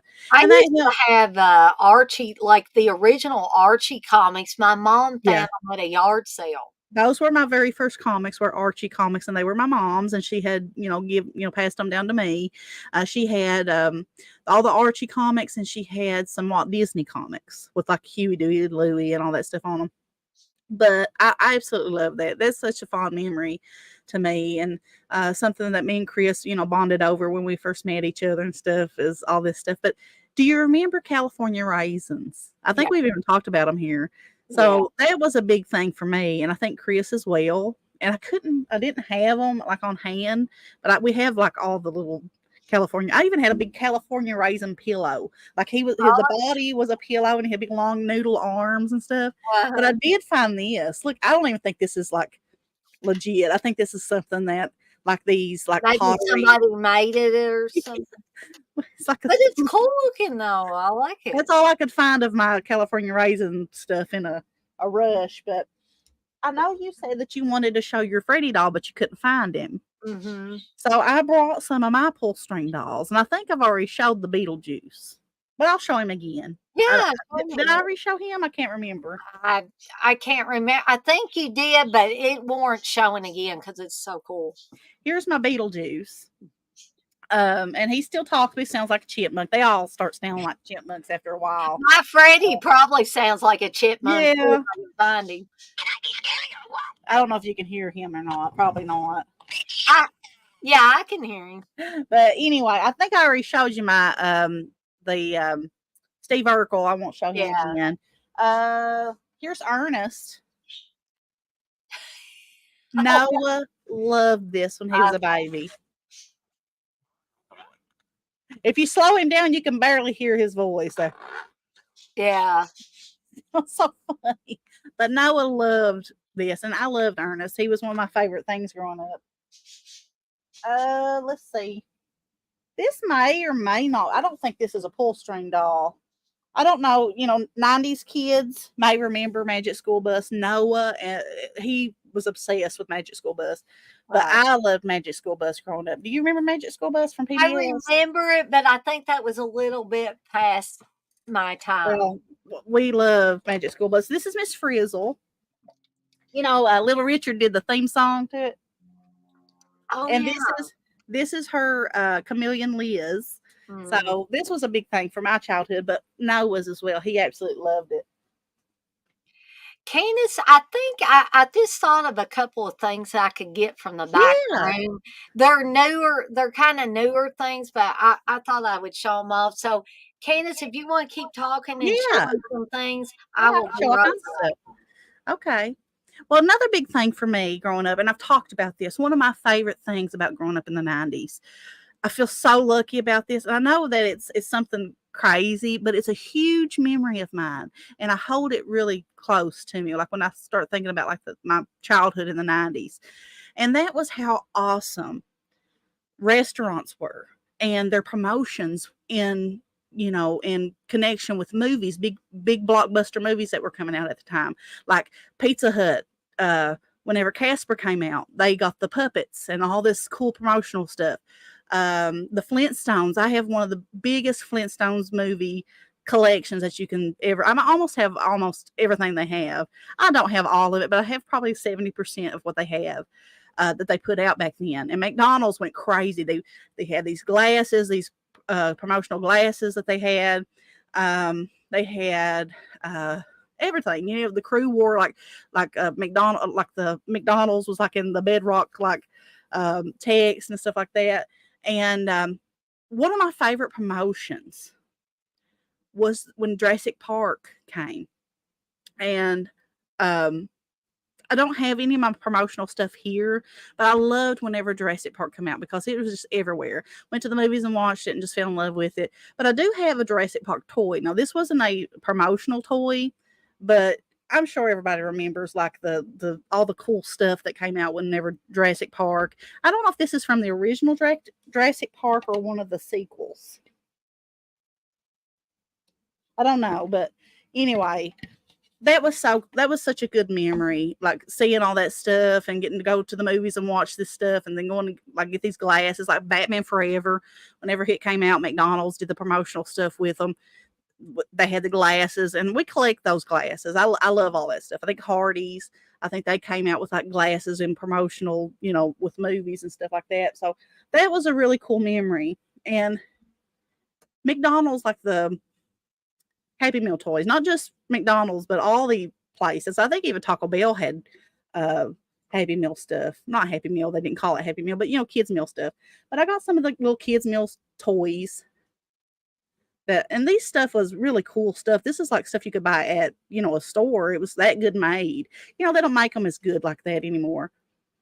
You get these Happy Meal toys now, and they're like cardboard and really cheap plastics with like stickers and stuff on them. But this is from the 101 Dalmatian Happy Meal stuff. And I remember getting these as a kid, and I loved them. And they come out with a ton of them. And I think they also came out with like snow globes, like promotional snow globes from McDonald's that you could buy and buy the little boxes. Remember I'm getting tongue tied. Anybody remember Rugrats? Love Rugrats. So this is from Burger King. Burger King has some really cool toys. Here is one. This is a Hanna-Barbera one. Usually Dairy Queen had Hanna-Barbera. No, this is from Burger King. It's a Magilla Gorilla. And what's the squirrel's name? I forget it, but anyway, that's cool. And these were some of my favorites as a kid. These come out in, and I know these are McDonald's, I think, from 1990, and I had almost every one of them. They're the little, I think this is Tiny Toon Adventures, but they are like the little Transformer ones that, like the double-sided Transformer toys. And here's one.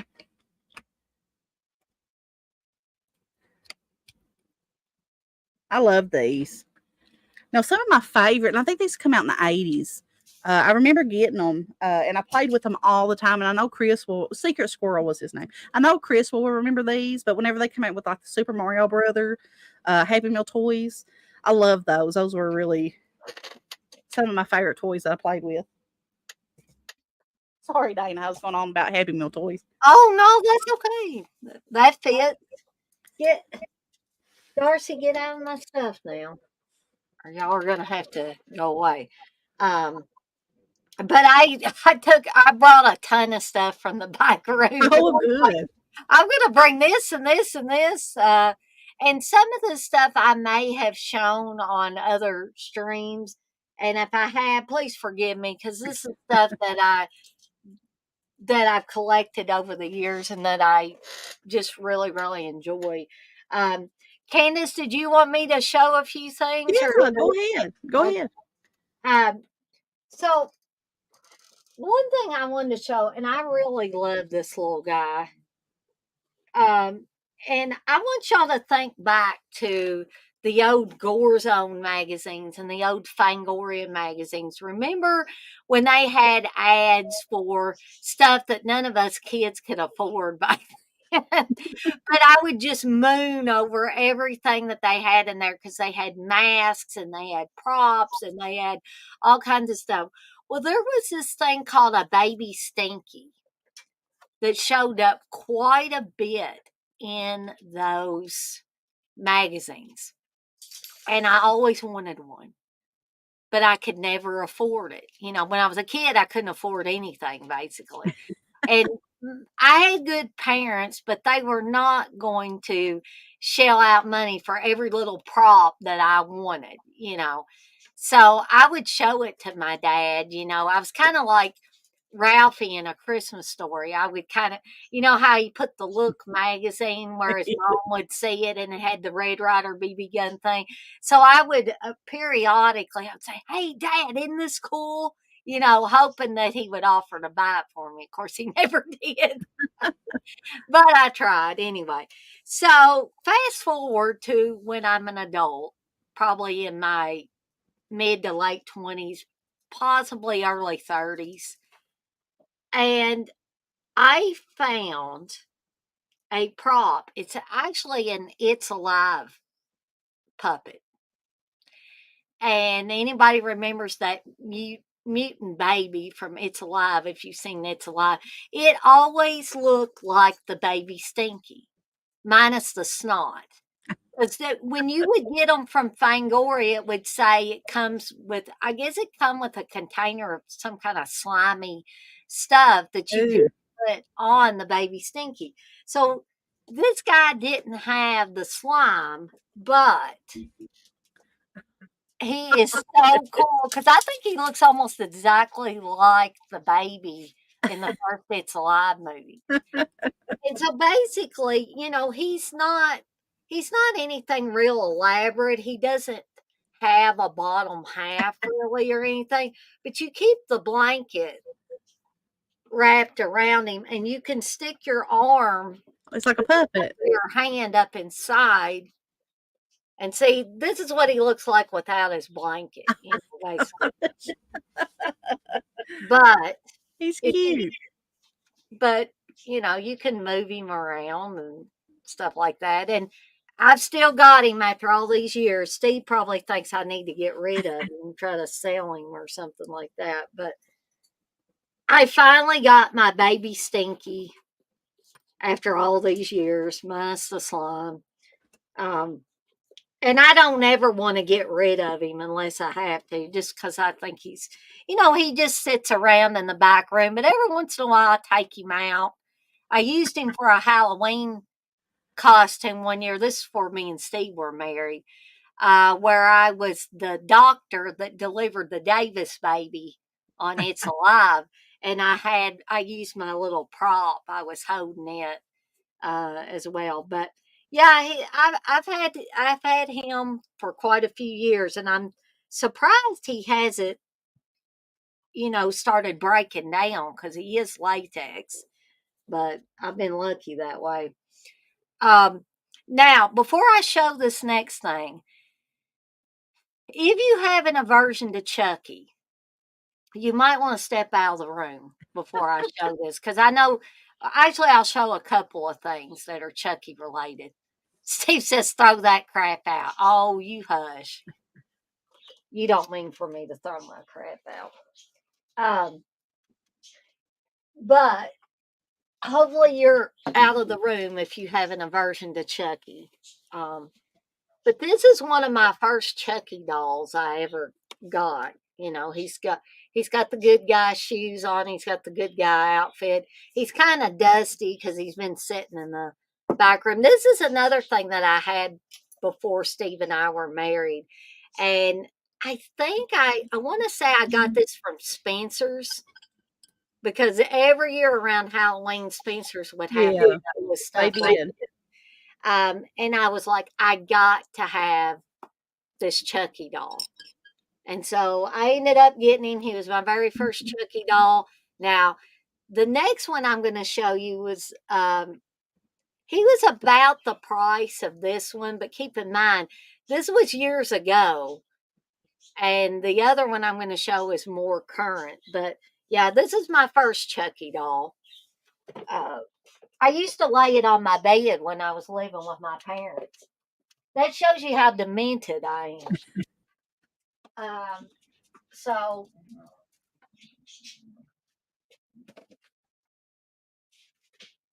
now keep in mind, this is not the $500 job. I couldn't afford that one as much as I would have liked to have had it. But this is the second best version. I ended up getting him at the Spirit Halloween store a couple of years ago or so. Wes can vouch for it because he was there when I bought him. Um, it says, he wants you for a best friend. It doesn't really look like Chucky, like the Brad Dourif Chucky, but it looks like the dolls that were in the toy store. Yeah, You saw all those dolls.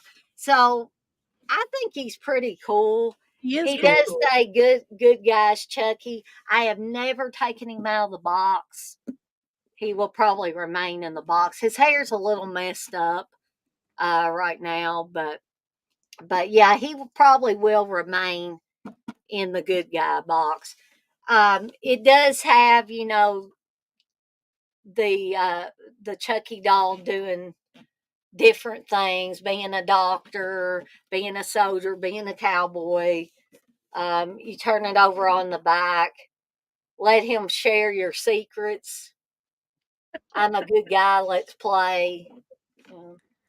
If you turn it over on the side, you've got more Chucky being an Indian or a Native American, I guess I should say, um, and a construction worker and a fireman and all that. But yeah, he was officially, I think, my second real Chucky doll.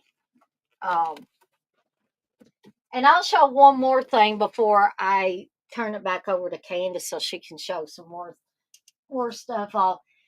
I love this little guy. For anybody that's ever seen Caddyshack, It's cool. you know what this guy is. And I put fresh batteries in him, so here we go. Well,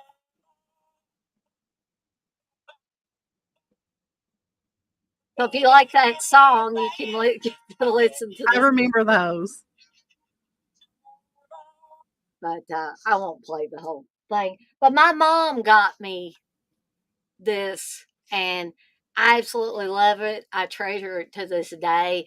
Anytime I want to smile, I just turn him on and let him do his thing. But Cute. I can't even remember where mom got that, but she knew that I liked it and that I loved the Caddyshack movie. I got my dad to thank for liking all things Caddyshack. But yeah, I just wanted to show a few of those things off. I was like, I realized that I got things floating around here. They're Yeah. not. Some of them are like more current, but Well, that uh, don't matter. So I'll turn it back over to Candace to show a few more things or talk about a few more things. Well, some of my favorite things growing up were trolls.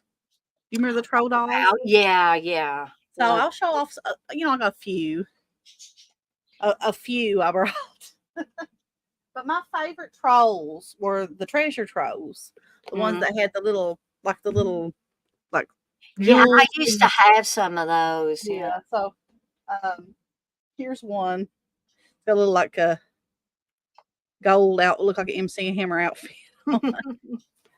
Here's one that's green. It's not a treasure trove, but always thought this one looked cool.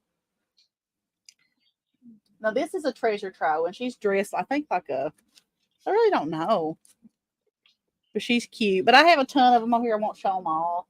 But this is just a little snippet of my troll collection. I've got trolls that have like soft bodies, and I always love the little butt. Yeah. And here's one, I Chris. remember me and my cousin Heather having a bunch of those back in the day. Yeah. I used to get Troll magazine. I forget what it's called, but back in the early 90s, I used to have a magazine that was for trolls, and I used to get it, and I loved that. But I always thought he was cute. Yeah. He's a different looking troll. He's from 1977, Dana. Isn't he cute? Wow. And he looks like he's brand new practically. Yeah, but he's from the 70s. I probably shouldn't be holding them by their hair. Their hair comes off easy.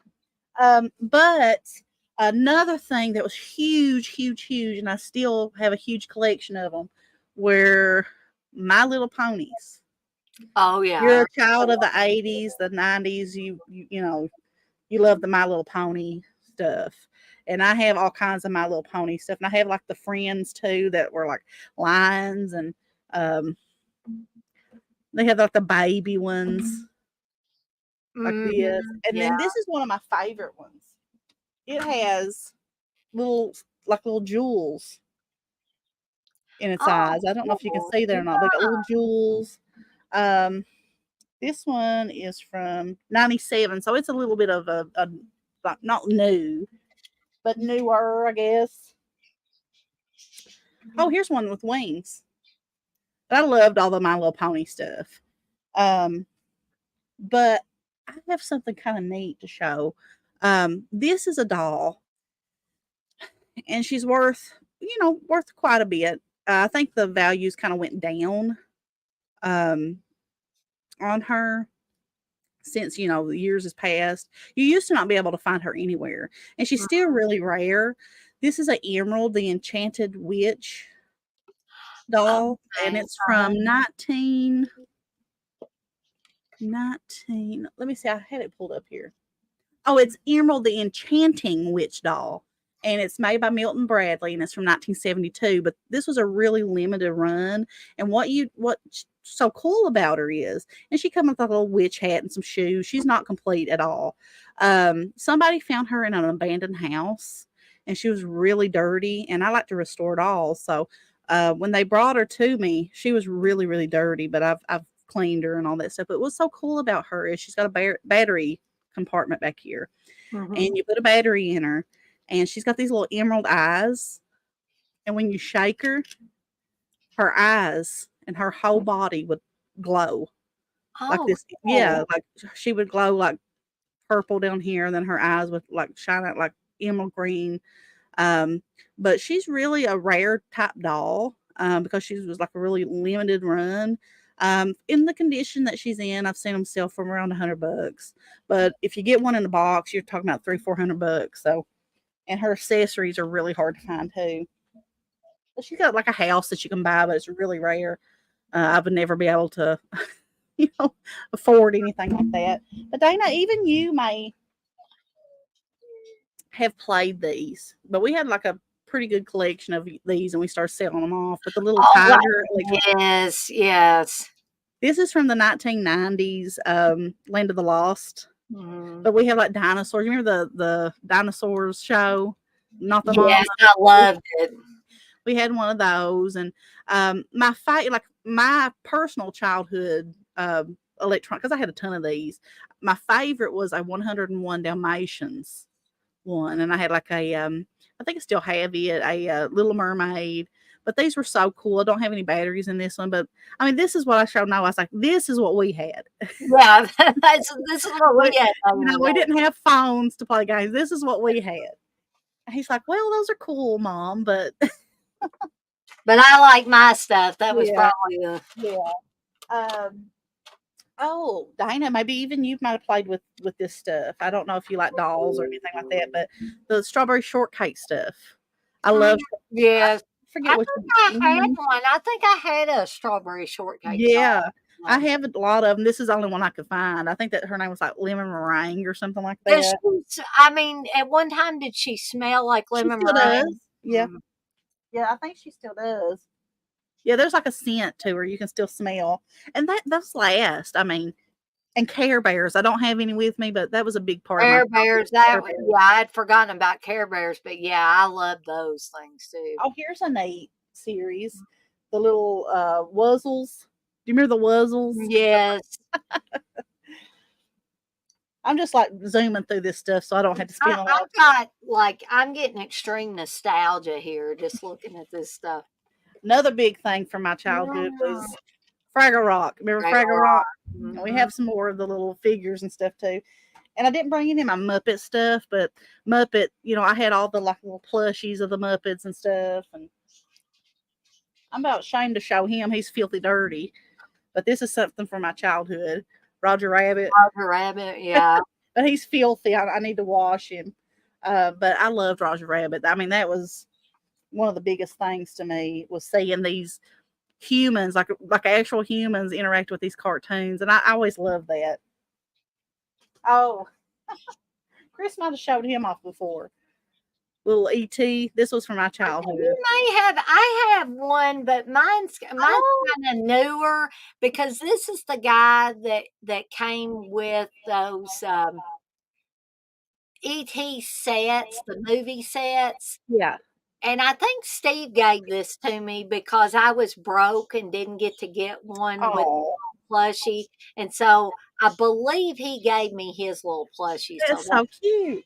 That's how I have it. What is that? That's the one she's got. Oh, that's one you got, Chris's though. Yeah. I don't know why. There we go. We got matching ones. Now yours looks bigger though. Maybe it's just Does it? I don't. He's not real big. Chris loves ET Maybe too. about 2 or 3 inches tall, maybe. Mhm. Oh, do you remember these, Dana? This was our Halloween costumes growing up. Was these little? Yes. Oh my gosh, I remember those things. Here is from one from Batman Returns. Yeah. Danny DeVito. I love this. I said, Chris, I want to know that. Cool costumes. I can remember as a kid looking through those costumes at Oh, I Halloween. loved it. Mm. I loved it. I remember I was like Cinderella one year, Minnie Mouse.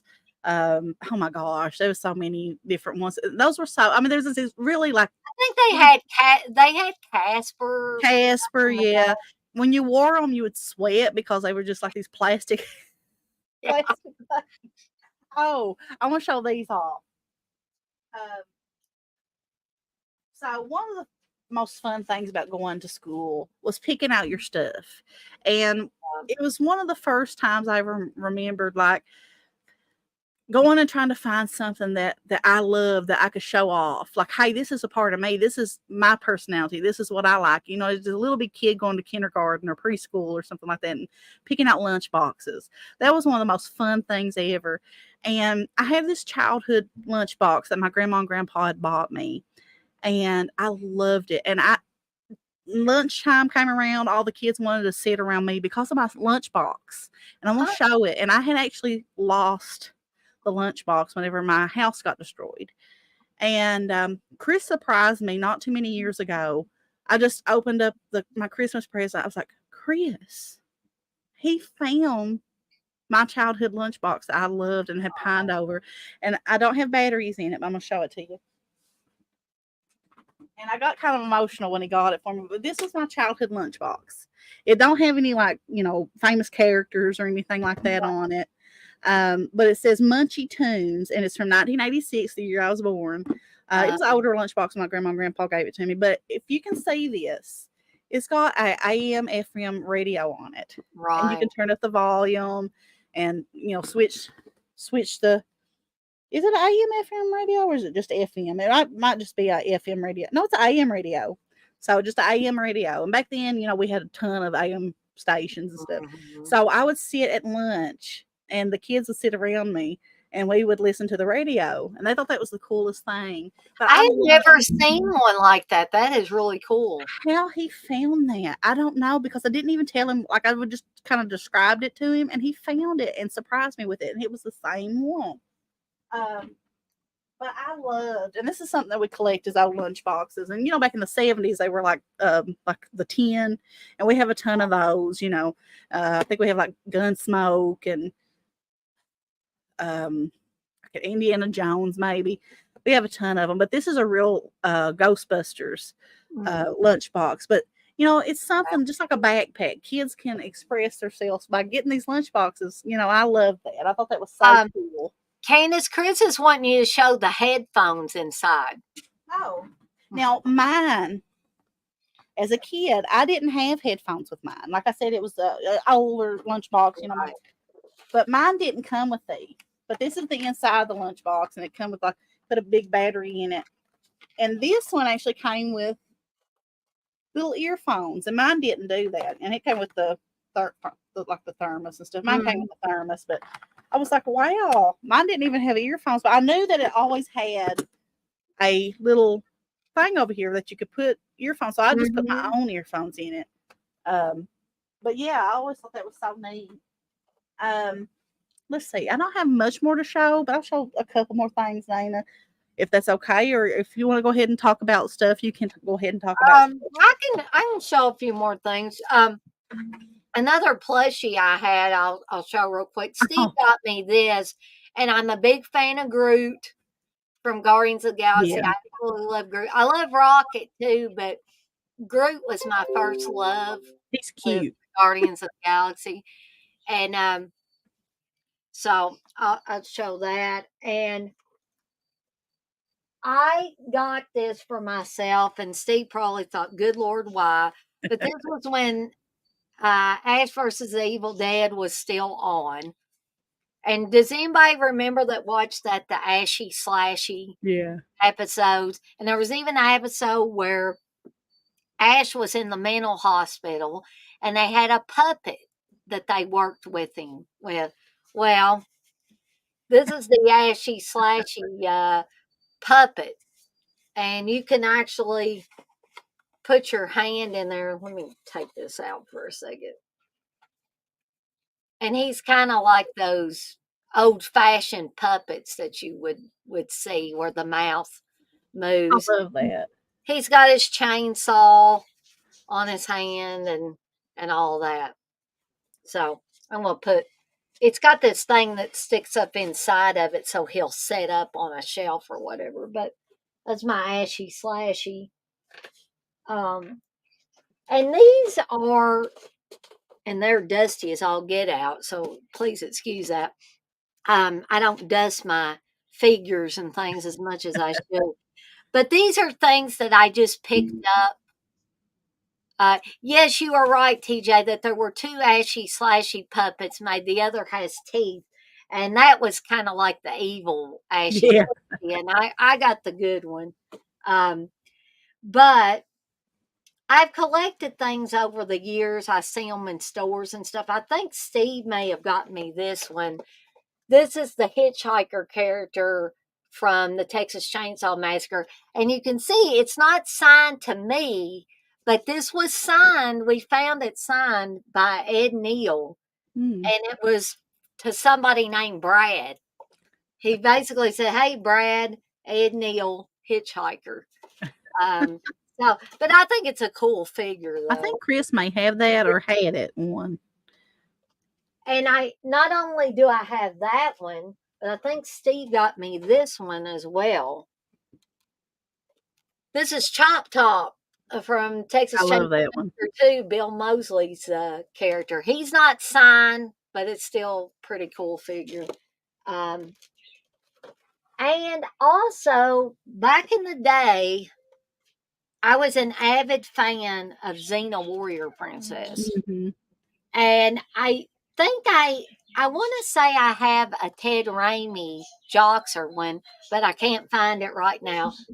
But this is Autolycus. This is Bruce Campbell's character from the Xena and also Hercules show as well. So if you were a big fan Yeah. of Xena and or Hercules, you remember Autolycus. I had a ton of those figures. I love those. He was the king of thieves. Mhm. Autolycus, the king of thieves, and I always loved the character of Autolycus. This is a more recent thing. Steve got me this past Christmas, and I know we've got some Sam fans from Trick or Treat. So he got me a Sam figure, and I think he thought I wouldn't like it, and I was like, "No, Steve, I love Oh, that's a it." great made figure. I'm not a Trick or Treat fan, but I love that figure. I've looked at it in person. I love that. It's and you've got the I bet Abby would love that. She's oh yeah, I was huge. thinking of Abby whenever I was saying She's it. a huge Trick or Treat fan. Now, But Trick or Treat, I'm a big fan of that movie. yeah, yeah, we're eagerly awaiting that new release of that too. I'm really excited about that.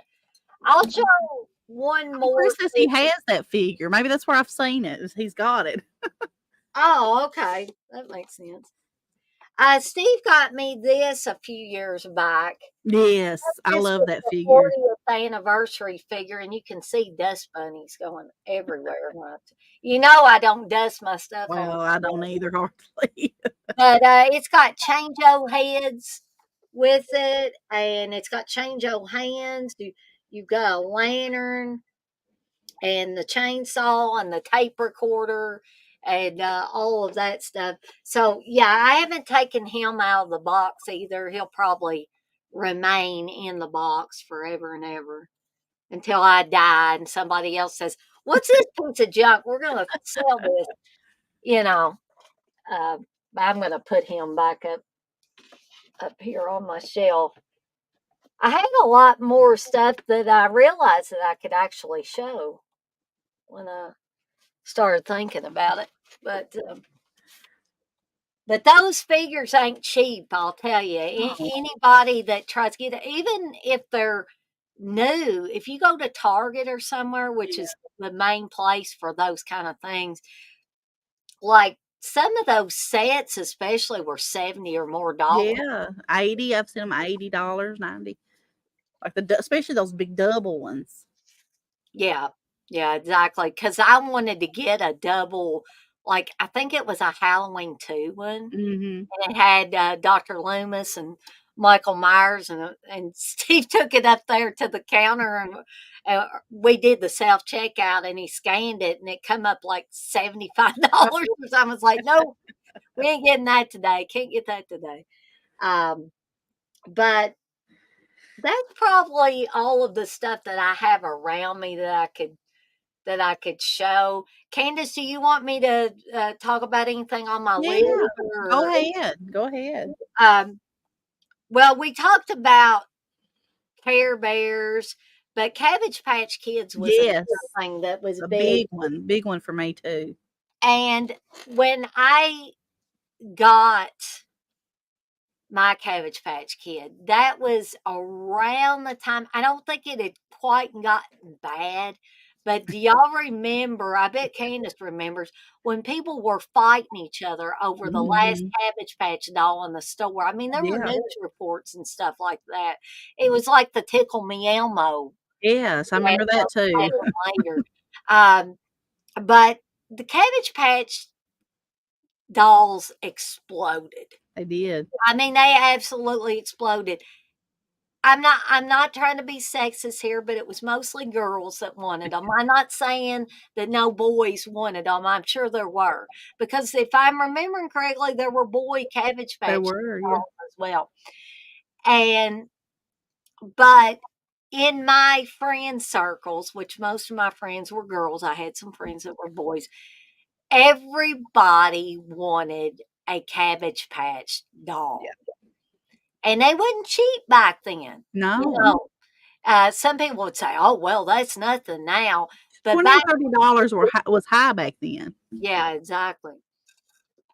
And so, mom and dad, or Santa Claus, um, got me a Cabbage Patch doll. And I absolutely loved that doll. I would Mhm. carry it around everywhere. You know how Andy carries Chucky around Yeah. till Chucky goes ape on him?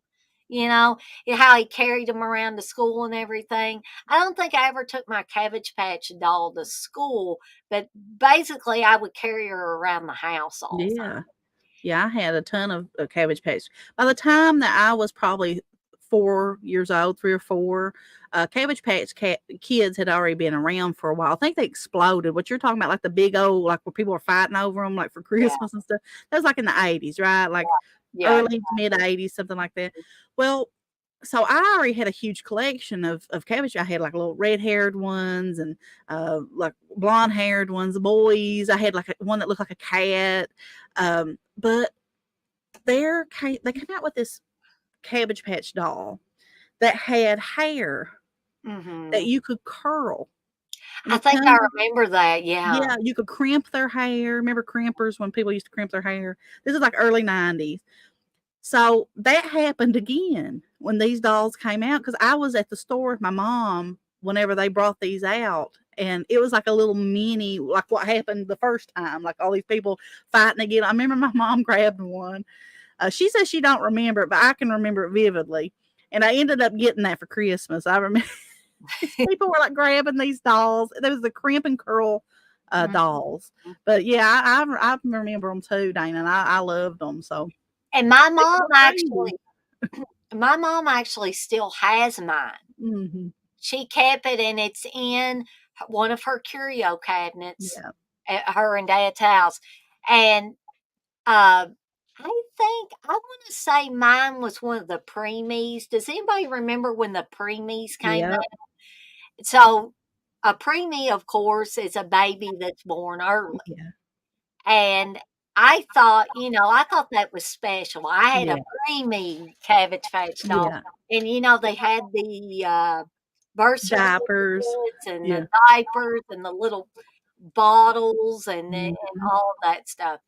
And I loved my Cabbage Patch doll. Yeah. Like I said, I took it everywhere, and I'm so pleased that Mom kept it, kept my Cabbage Patch Yeah. doll I over. had lost all of my Cabbage Patch dolls from my childhood when my house got destroyed, but I love those things. And I had one that had red hair and little freckles and the hair was like almost orange.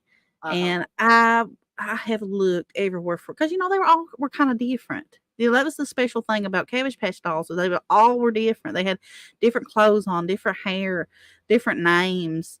Um, so you got one that was special every time. And I've never found one that looked just like that doll. She had little two little teeth that stuck out, and she Uh-huh. was so cute. But I would love to have that doll again. But Maybe one day I might find one that looks like her. You might. Chris might find it for you. He's Yeah. evidently he's good at finding stuff. So Chris says that Halloween 2 set is normally $75. Mhm. And he said he had a Cabbage Patch Kid named Kevin until his mom washed it and stuck it in the dryer and he Oh, made no. it survive. I remember them telling me that. Oh, wow. Noah had one. Noah had his grand, Chris's mom, got him a Cabbage Patch little bitty boy, had a little bald head and had a little tuft of hair. Do you remember the ones, Dana, that was controversial? The ones that would eat and it was eating kids' hair and fingers and stuff like Oh, that? yeah, that's right. Yeah, I do now. Uh, Crazy.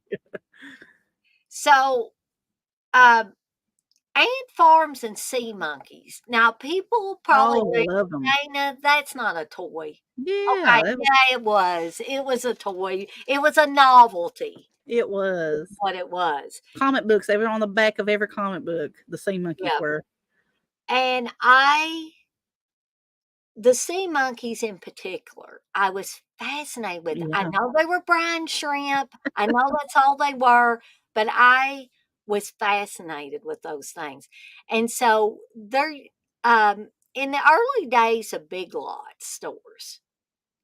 Yeah, y'all had heard me talk about 3D and TG&Y, which were not stores I've ever heard of since, but we Yeah. had them around us. So when the 3D store closed, Big Lots opened in that space. And in the early days of Big Lots, stuff was dirt cheap. It was. Not now, but No, back in the no. day it was. And I would spend as much time as my parents would let me spend in the toy section of Mhm. Big Lots when I was a kid.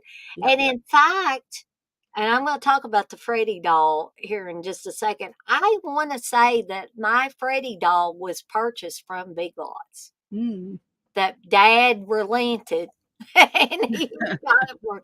But I'll tell about that in a second. But the sea monkeys, I first discovered sea monkeys at Big Lots. Oh, It yeah. was like, wow, because you would get the whole kit and caboodle. You would get the little aquarium to put them in. Magnifying glass. You'd get the magnifying glasses, you would get the food, you'd get the eggs, and, they would say, "Oh, you get the water, the stuff that you'd put in the water to prepare it before you put Yeah. the sea monkey eggs in there."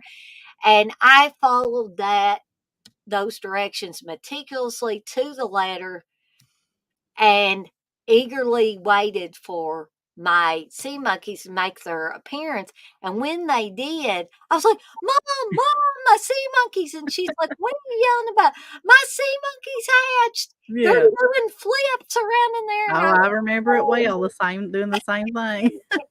But I thought they were actually like sea monkeys. Like I was so little, I actually thought they yeah, were sea I monkeys. did too at first until somebody said, It's just brine shrimp. They don't Mine lasted forever. Some people said they never had trouble. They had trouble keeping them alive, but mine lasted for my Oh, mine goodness. lasted forever. Yeah, mine did too. I'd And feed them and send off for food, and yeah. And you they had those lasted. remember the little plastic spoons that Yes, little plastic put down spoon. on the Yeah, couch and mine was red. The bottom of it and the top of it is like red. I I know you think could get I different had colors. red, I had blue, possibly Mhm. green. And it had like inside where the water was like little castles, like molded, like the same color as the bottom. Mm. But Noah, he had some whenever he was little, and he was so fast. And he was like, "Wow!" At that time, I knew they were, old enough to know that hey, those are brine shrimp. But as a kid, when you're little, that I was just thinking, he's probably thinking how I thought that these are little monkeys in the water. Mm. Yeah. I loved them, and I had ant farms. I love the ant farms. Ant farms, like, even before I had a pre-made ant farm, Yeah. what I would do, and this is a terrible story to have to tell about my brother, but he didn't know better, okay? So, everybody remembers the little red wagons, right? The red Mhm. flyers and Yeah. stuff like that. There were many different, red wagons. So, technically, I think this was my brother's red wagon that I utilized as an ant farm. But hey, I was a kid and he was a kid. We didn't know better. And so what I did was I found these ants. I found an actual ant nest and they had eggs. You know, you would see ants Yeah. carrying around the eggs and stuff. I was absolutely fascinated with them. I could watch them for hours. That shows you the difference between when I was a kid and kids now. They would Well, be like, "You're that's boring," you know. yeah, no, most kids are like that, but Noah and my 2 nephews, they So build good. Bug City. They have a thing that's it's down my mom's, it's called Bug City, and they still get That's bugs. cool. It's cool to see that there are a few kids Yeah, that are but still. majority, I do know that they don't care. So I said, "Well, I'm gonna get a bunch of dirt and I'm gonna put in this wagon, and then I'm gonna scoop up as many of these ants as I can and their eggs, and I'm going to put them in here." And you know, they built tunnels in there just like a pre-made ant farm. Yeah, They made, little places to deposit the eggs. like Uh, little hills and stuff. yeah, and just made tunnels in here. And I would feed them, I'd give them bits of bread and stuff like that. And they would get it. And I'd sit down there and I'd just watch them for hours. And then one day, my brother wanted his red wagon back. And so guess Uh-oh. what he did? He dumped my entire ant farm over. I was devastated. Oh I my was god. devastated. All that work that those ants had done just Just destroyed in half a second. dumped out. Yeah, but it was fun while it lasted. Yeah, Very educational, actually. yeah. For kids to watch that. Well, TJ, what are you talking about? He says scam monkeys are more like it. Like, are you talking about because they were really brine shrimp and they weren't Sea monkeys? monkeys still are really cheap to buy. They were really cheap back then too. I thought they were fun. I loved them. I remember when mine died. I was really devastated though, I even though was because I had too. them for so long. But they just died one day. I was just devastated. Now, in connection with that, you remember something that came along later after the sea monkeys called triops. Yes, I had some. I They're got some little, of those too. I love those too. yeah, they're like little, what are they called? Crab. What are Yeah, those I'm trying called? to remember I what. forget what they're called, Dana, but they look like little armored crabs or something. Yeah. And they Yeah, were the coolest things either, too, and they were larger, a lot larger than the yeah. sea They monkey. would bill them as like dinosaurs. Yeah, exactly. That these come from the Stone Age, because just like brine shrimp, they have the ability to freeze. I forget what they call it. And, I know if I wasn't on here, I could tell Is you it what. like some kinda suspended animation Yeah, thing? suspended it. They just like they can freeze, and then whenever you like add the water and the stuff like that, they come back. They reanimate. So I always thought that was so cool. Whenever I got older and started, really figuring out um what these were and what they did and how they could do this. I was like, wow, that's so cool. So Batman says, "How about chicken of the sea?" Uh, but that will probably move me into talking about my Freddy doll and how I got my Freddy doll. I wish I had him here to show you guys. He would probably sound like a chipmunk, but I would love to show him. And I know he's got to be around here somewhere. It's just finding him. But I I've always been I was more of a Friday the 13th girl growing up as far as horror movies. But when Nightmare on Elm Street came on the scene and I started learning more about the Freddy Krueger character, and the first time I found out that Robert Englund was the guy who played Freddy Krueger, I was just uh I couldn't believe it. I'm like, this was my first introduction to seeing the face behind the makeup or the face behind a mask. And I was like, so this is the guy that's been giving people nightmares. This is Robert England. He is Freddy Krueger. And I was just, from then on out, I was just absolutely fascinated with all things Freddy Krueger. Now I'm fascinated with all things Robert England because y'all know I do that Everybody Wants England stream usually on Tuesdays. But so whenever I saw these dolls, and I believe it was at Big Lots, is where I saw them. So we were able to get my Freddy doll a little bit cheaper. I think he was $10 back in the day. Wow. I'm showing my age here, guys and gals, but I want to say he was $10, and I remember saying there was a whole bin of them, and I grabbed one, and I went up to Dad. I said, Dad, can you please? I want this Freddy doll, please. He talks. He's got a string on him. I did literally. And he said, all right, Dana. He said, how much is it? And I told him, all right, I'll get it for you. But don't be asking for anything for a while after I get this. Parents would say that. And then 2 seconds later, you'd be saying, can I please get something else, Or at least that's how I was.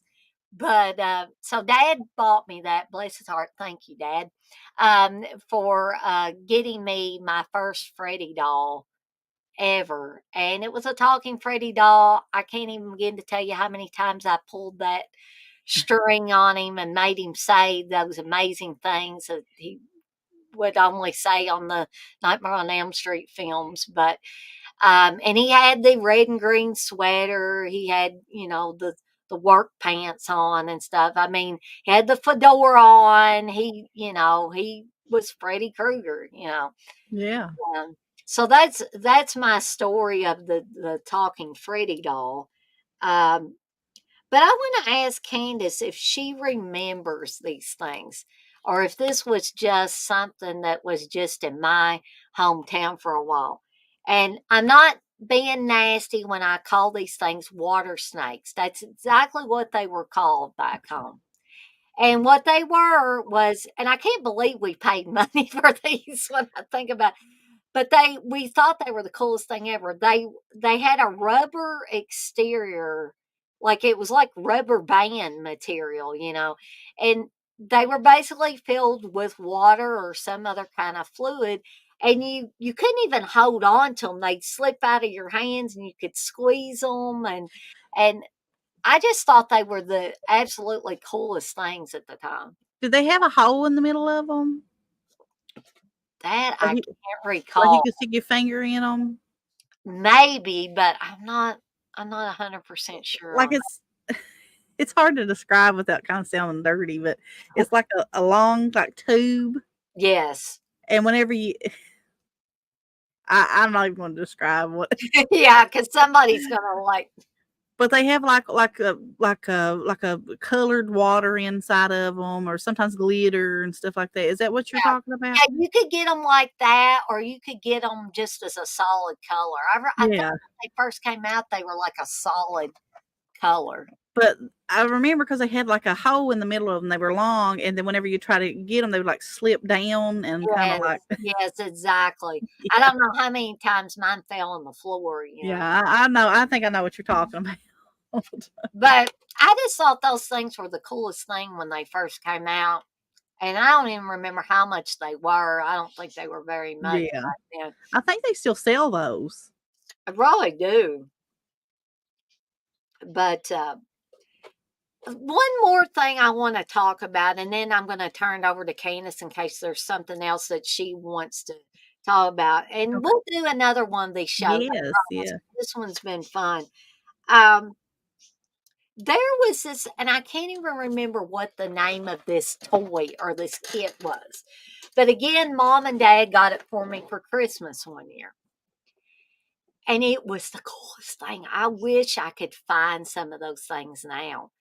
But what it was a kit, and it had these kind of like exoskeletons of a creature.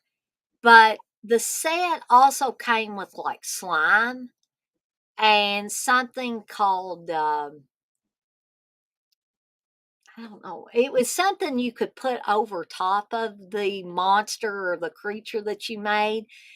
And if you had this stuff on it before you put this outer layer on there, you could put him in a vat of stuff that it was probably like baking soda and vinegar or something like that. It was probably a mixture of something like that, but I didn't know that at the time. I just thought it was cool.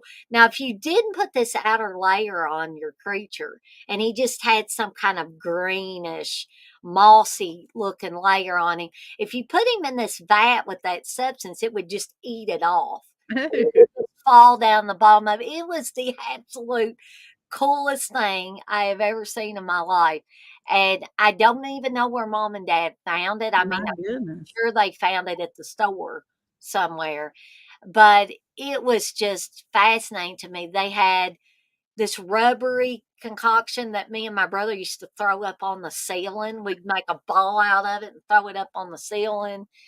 And I think that stuff that you put on the outside of the creatures to keep their skin or whatever from dissolving was called some kind of ice.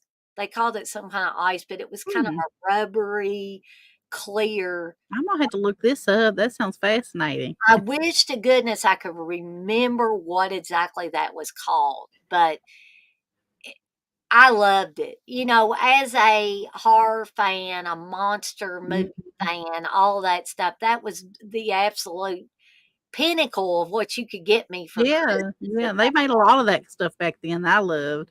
Like, Mhm. remember like, the molds that you could make, like, um, what do they call it, creepy crawlers? I think somebody it was Super Batman Nerd. Yeah, he said Yeah, creepy crawly set. Yeah, yeah, I I love remember those those. too.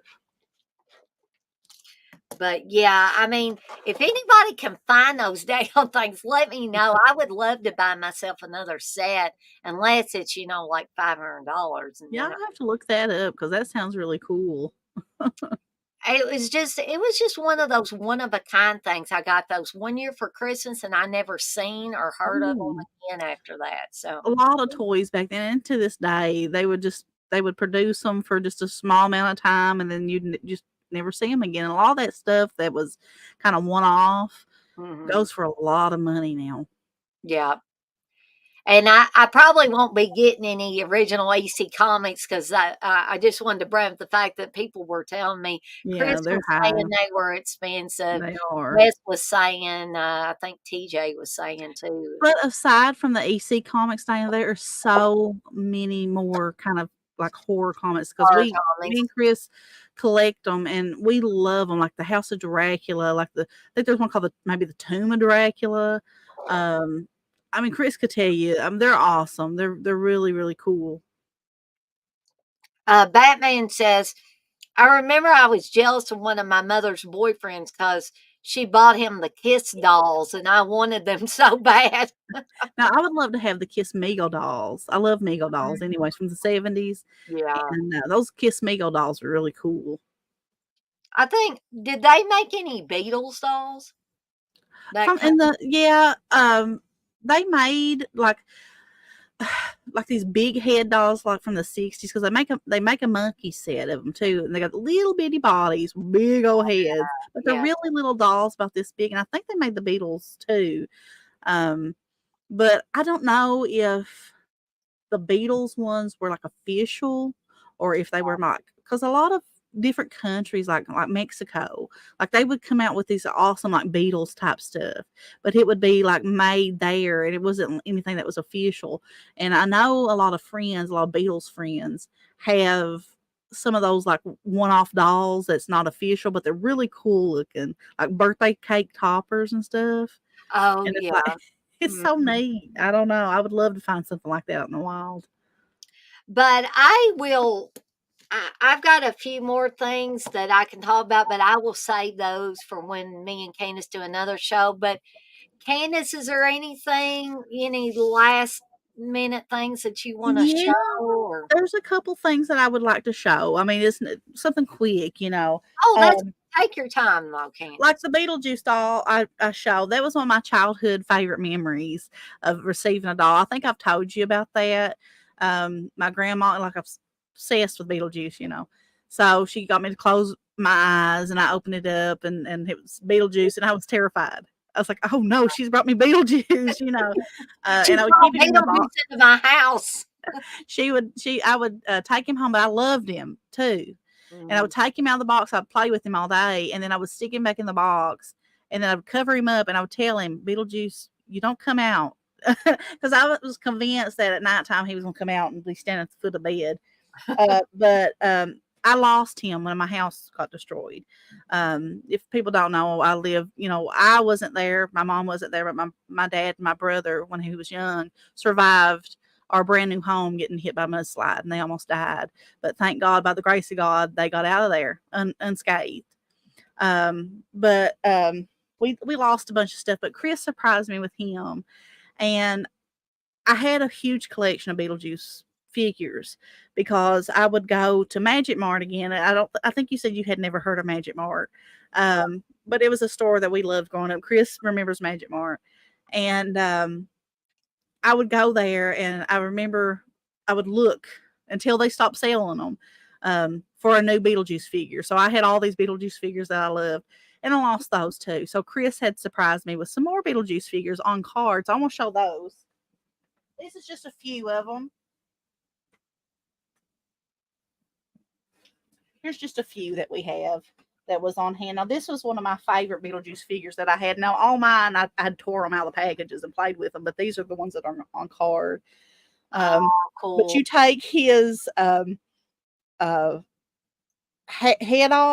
and he's got like a little snake. I guess you can see it there. Yeah. The little snake pops out. But I always loved him. Here is the Beetlejuice where his head spins around. Like you take his head off, and it's real little, and it spins around. But that's where he's, got his outfit on, where he's getting married, and he's down in the waiting room, and his head gets shrunk. Here is, they call him Harry the Haunted Hunter with Terrible Tarantula. So here's like a head hand. Oh, yeah. He's the one, I guess, that had his head shrunken. Mm-hmm. And then here's Otho. Otho the Obnoxious with Loathsome Lizard, they call it. Oh, it looks just like him, I think. Yeah, but I love this one as a kid because when you take off his head, his face is like a long, elongated like string. It looks like Ash when he gets. Yes, that's what I was thinking of. But we have them all. I have the Adam. The only one I don't have is the shish kebab one. Mm-hmm. Here, as you can see. No, the Adam I don't have with me, but I have that Adam. And what's so weird about it, where you take his head off, and it turns into like, where he's got the deformed face. They had to put a red ball cap on him, so he looks weird because he's got a red ball cap. But I love these figures, and I played with them all the time growing up. Something else that I collected were Pez's, and I had every kind of Pez that you could think of. I just got one, but here's an older one that I had all these Muppet ones. But anybody you can think of, they make Pez. Oh my gosh, yes. And I loved Pez. That was something that was really huge. I wish I could figure out how to recreate Pez containers. I would do those. Wouldn't that be so cool? If I could replicate it, I would do it like my Scooby-Doo horror mashups. I'd make them for everybody. Yeah. I mean, anybody you can think. I remember I had like Flintstone ones and just anything you can think of. A lot of like the Looney Tunes. Yeah. But I loved Pez dispensers. I still love them. My nephew, Henley, loves Pez. But another thing that I loved growing up was Barbies. I mean, Barbie's Dream House. I had Barbies on my list too. I loved them. But this is probably the oldest Barbie that I own. And it's a bubble cup Barbie from the uh-oh. Can you still see me? Yeah, I can see you, but it went a little dimmer there for a sec. I don't know what happened. I can't see myself, but if you can see me, this is a bubble cup Barbie from the 50s. I don't really know when she's from. I'm afraid really to touch her much because where she's so old. Um, but she's got like little eyelashes and all that stuff. But I love that one. But I don't know what happened to my stuff. I can't see anything. Oh, I know what's happened. Can you see me now? Yeah, that's Okay. better. No, but I really love her, and she's really cool. But I have some from the '60s that I like. But growing up, I had like these like Malibu Barbies and stuff like that. That's the ones I Yes. love. But I never liked Ken. So what I would do is I would get the GI Joes that were the Barbie sized, and I Uh, would use those as their boyfriends because I like them better. that makes sense to me. I got a funny story to tell real quick about Ken dolls because when Candace mentioned that, I thought of it. This is so funny. Back in the day, my granny used to get the granddaughters. She for several years she got us Barbies, and this is my mom's mom. And so one year, Granny, I think she got us a Barbie and a Ken. Well, my cousin Heather and my cousin Clayton,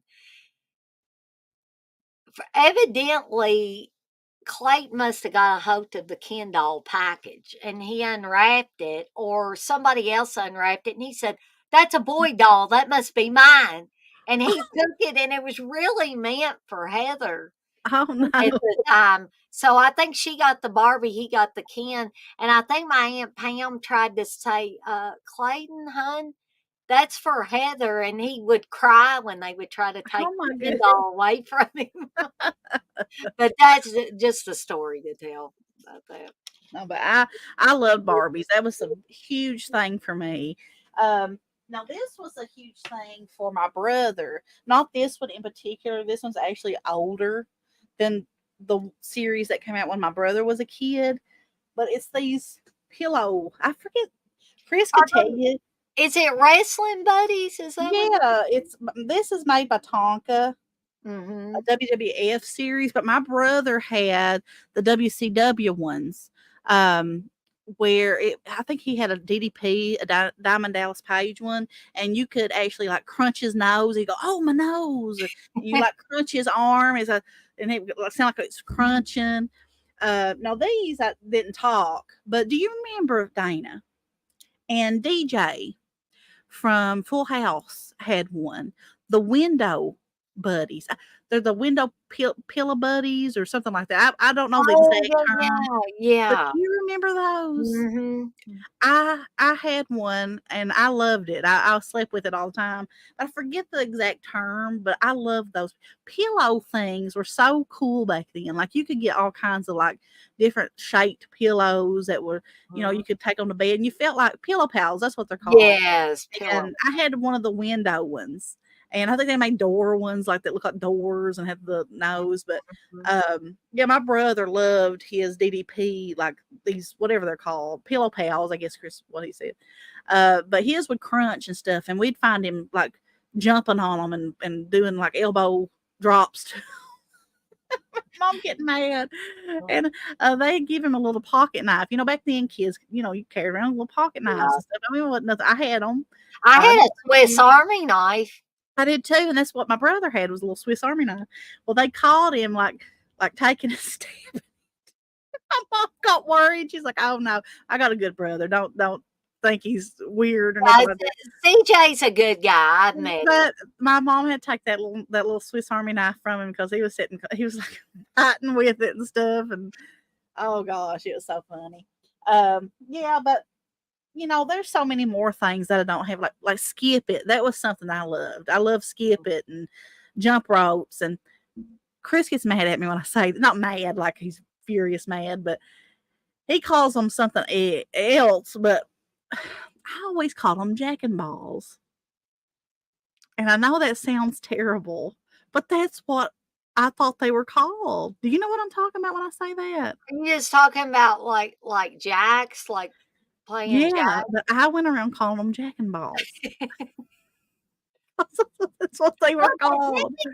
technically, that's what it is. They come with a little bouncy ball. They Yeah, come with the jacks. and Yeah. I loved them, and I would play with those all the time. Marbles. Did you ever play marbles? Yeah. shoot marbles I and like to little, collect marbles. I just thought they were yeah. fascinating. And yeah, he gets mad. He's like, They're they're called called jacks.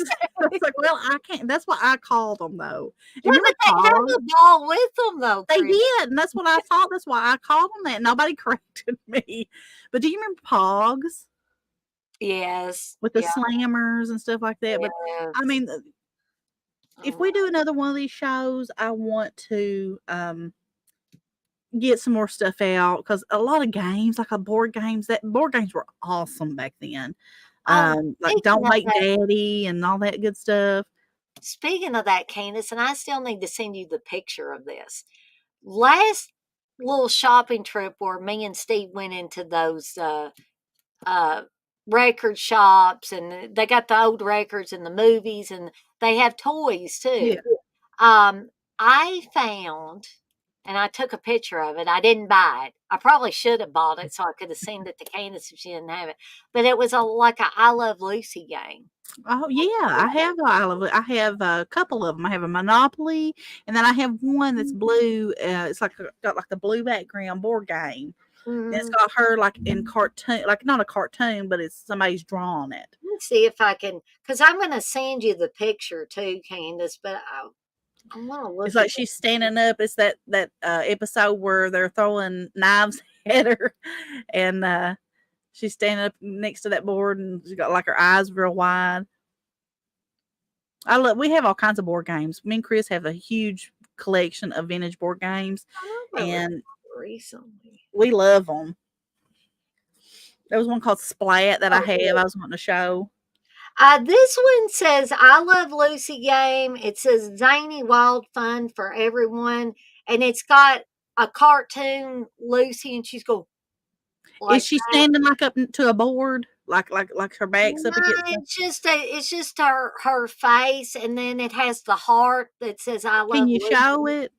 Would it be showable? Well, I don't know if I can. Like, You if can I send had it. it on my computer, I would. You I can don't send it to. know. I don't know if you can Yeah, see. I have that, Dana. Do That's the you? one I have. Yeah, that's Yeah, it. okay. I seen a glimpse of it. It's got a big old pink heart on it. Yeah, Yeah.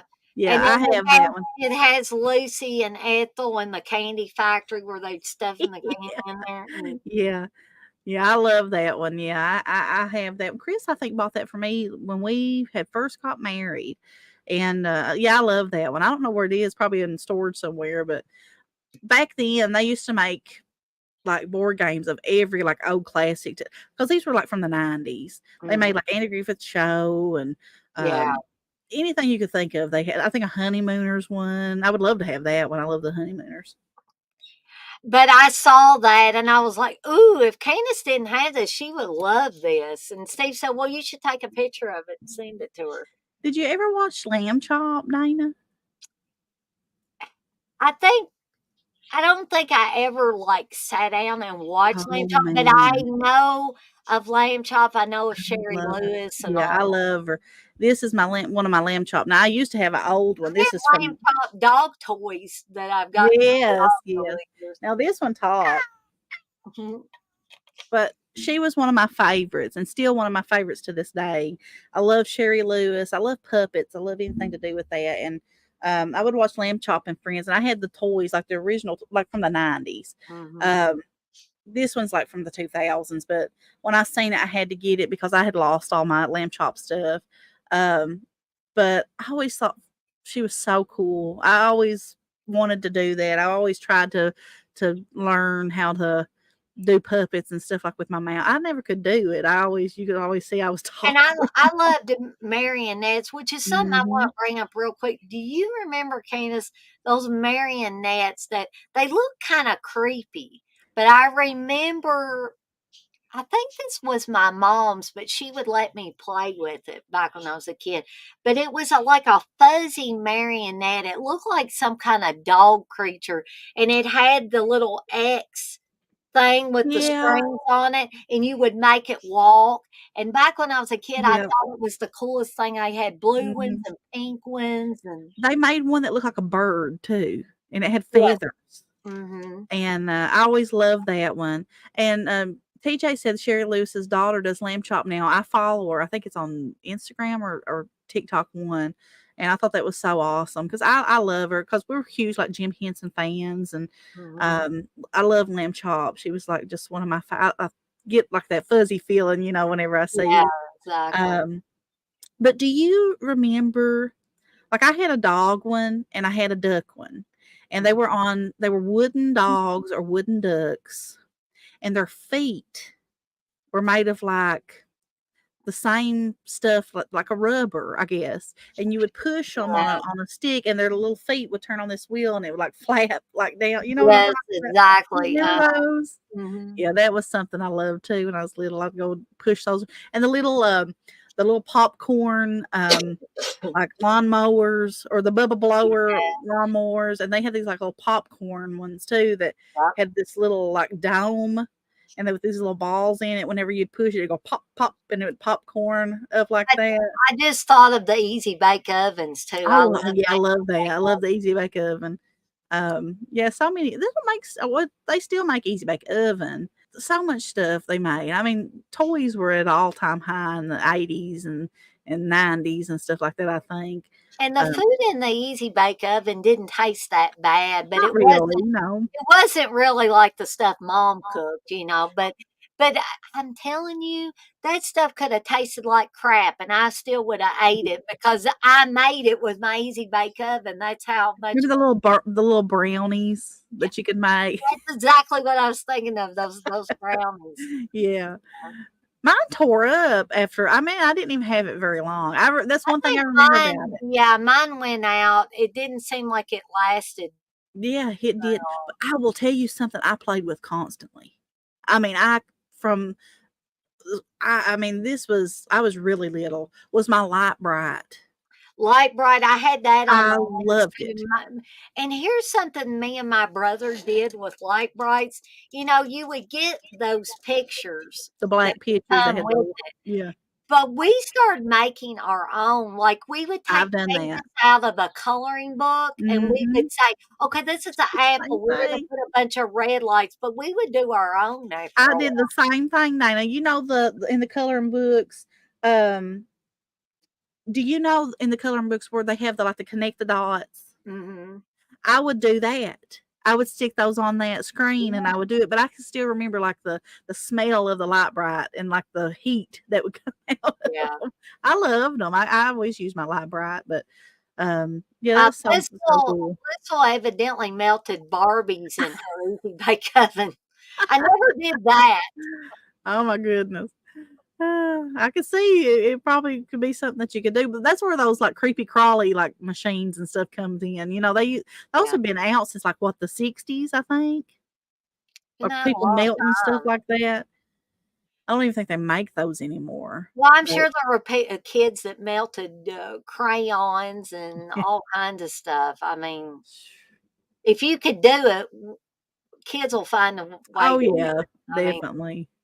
um, now I didn't ever melt Barbie dolls, but I've told this bizarre story about me, and you're going to look at me a whole new way when I tell this story if you haven't heard this one. Me and my cousin Heather got this idea. Like we had a weenie roast. I was visiting her during the summer. I used to go and stay about a week every summer with Heather. And we'd be ready to kill each other by the end of that week because that's just how it was. But her younger sisters had these baby dolls, and the fire was almost out, okay, from our weenie roast. So we got the big idea to stick sticks in those hot coals there at the bottom. And then we stuck them in their doll's eyes and like melted the eyes out of them. It's like, what? We must have been some demented kids. We also used to take, or I guess I should say I did this. We were talking about those baby wet and care dolls. I took roly poly bugs. You might know what roly poly bugs Yeah, are. The little gray bugs that they'll roll up in little a pill ball. bugs. Yeah. Yeah, pill bugs. And I would put them in the mouth of the baby wet and cares, and they would crawl through the doll, and guess where they'd come out? I did that. I swear to you. Oh my gosh. Mm. But I was a weird kid, you know. We all do. Honey, I ain't listen, gonna lie. I can't even tell you what I've done. I did stuff that was really weird. I was a firebug. I'd always go kind of light stuff on fire, and We did too. yeah, That was a favorite pastime when we were kids. Lighting on. yes, yeah, I loved it. So It's I a don't wonder know. we all didn't go away for a long time doing that stuff. It was a whole different time back then. I just tell you that right now. Yes, It it was. was. Um, TJ says that Light Bright sucks now. It's not as bright because it's all plastic and LCD. The old ones got super hot and the pegs were glass. Yeah, you're right, TJ. You're Now, the exactly one I right. had was from the early 90s, probably 90, 91, something like that. I remember that they were probably plastic. I don't think mine were glass pegs, but mine was really bright. And I never remember getting burn on it or anything like that, or getting really hot, but you could feel the heat coming out of it And you from the got light that bulb. scent, just like you were talking about that Yeah. scent that you would get. Now, my favorite peg was the lavender one, and I would sit and stare at it all the time. I Of don't know course, why. I like the blue ones because Mhm. blue's always been my favorite color. Yeah, I Anything blue. loved it. I loved light bright. Do you remember the like? I remember I had Barbie versions of this. They could have made other versions of it too, but it was like a raised sketch of like Barbie, and you could put different plates in it, and then you put paper on top of it, and you go like this with like a Oh, crayon or yeah, yeah, something. yeah, I do remember that. Yeah, I love those. And the spiral graphs, Yeah. they had those. I Etch a love Etch a Sketch, I Etch love a Sketch. my Etch a I Sketch. love the Etch a Sketch, but I never could write nothing or draw anything on it. I always got frustrated with the Etch a Sketch. And Well, remember yeah, the I Speak and never could Spell? draw anything on No, I couldn't either. But do you remember Speak and Spell? speaking so yeah. Like, is it a noun? Is it a pronoun? And you'd have to, a mammal? Is it a mineral, a rock? And And it I was, remember those, you remember the See and Says yeah. that you pull the string and Oh, I have a huge collection of those. I mm, have let's see, I've got a really strange one. I'm trying to think of what it is. But I know that I have like Mickey Mouse and like Pocahontas from like Disney's Pocahontas. But I have a really strange one, but I can't remember what it is. If I find it, I'll bring it on and here. and Viewmasters. Oh, I love Viewmaster. That was my favorite things in the world I was a love Viewmaster. I those. forgot all about that, Dana. Yeah, that was one of my favorite toys was a I'm Viewmaster. I had thinking like of Pee more and more Wee. stuff as we're talking, you Mhm. know. I I love had Pee Wee Viewmasters. ones. I would sit and look at them and like from the Muppet movie and all that stuff. I loved all that. I mean, that's such nostalgia. Um, the 90s were great. The 90s and uh, and I had toys from the 80s. I was born in the 80s, but the 90s is really where Shrinky Dinks. I love Shrinky Dinks, and I've been I do trying to too, find Shrinky yeah. Dinks, and you can't really find them anymore. But I used to, oh, do you remember? Because I have my favorite one that I ever did, and me and my mom used to do these all the time. Because I have a foghorn leghorn one down at my mom's house that I did when I was a kid. Um, they were like these I forget what they're called. They were like stained glass, and they Mhm. were like these little metal things, and you'd put these little glass pellets in it, and then you'd bake them, and you pull it out, and it'd be like a little sun catcher, Yeah, you know what I'm talking exactly. about? Yes, those were fun. I love those. You can't find stuff like that anymore. Do you remember? I can't remember exactly what these were called. Maybe Candice or somebody else in here can remember. But you could get these little kits, and it had a little tube, and like a narrow tube that you would blow into, and then it would come with this other tube that had some kind of latex stuff on it, and you would put it Oh, on the I love tube, those. You and blow bubbles. yeah, And it smelled and tasted like real like chemically. We actually bought those not long ago for the wow. kids. And you'd make these like plastic bubbles. And they started it's like, oh. But do you remember the bubble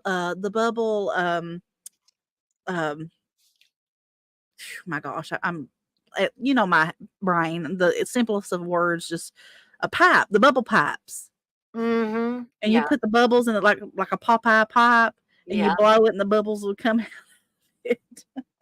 I love those too. Hey, I do. Coco. Coco said, I remember the Barbie plates, Candace. I played with one that was my mom's. I guess it was from the early 70s, and I used it in the 80s. I have some Barbie plates and Barbie like tea set um that's got Barbie on it, like her face and stuff. Yeah, I have a little bit of everything. And I'm thinking of more and more stuff as like it's kind of exploding Oh in my yeah. brain. I And the think, people in the chat, they're kind of coming up with stuff too. I'm sure that there's some, and like there's like I've been a lot of dangerous stuff that, like lawn darts. yeah, lawn darts. I forget what it is, but they like came out with like a chemistry set or something like that from like the 50s. They had like uranium in it. Yeah. That's crazy, really crazy. Um, but Stuff that, would be outlawed immediately now. mhm, I'm yeah, always thinking about that Saturday Night Live sketch with Dan Aykroyd and Candice Bergen, and yeah.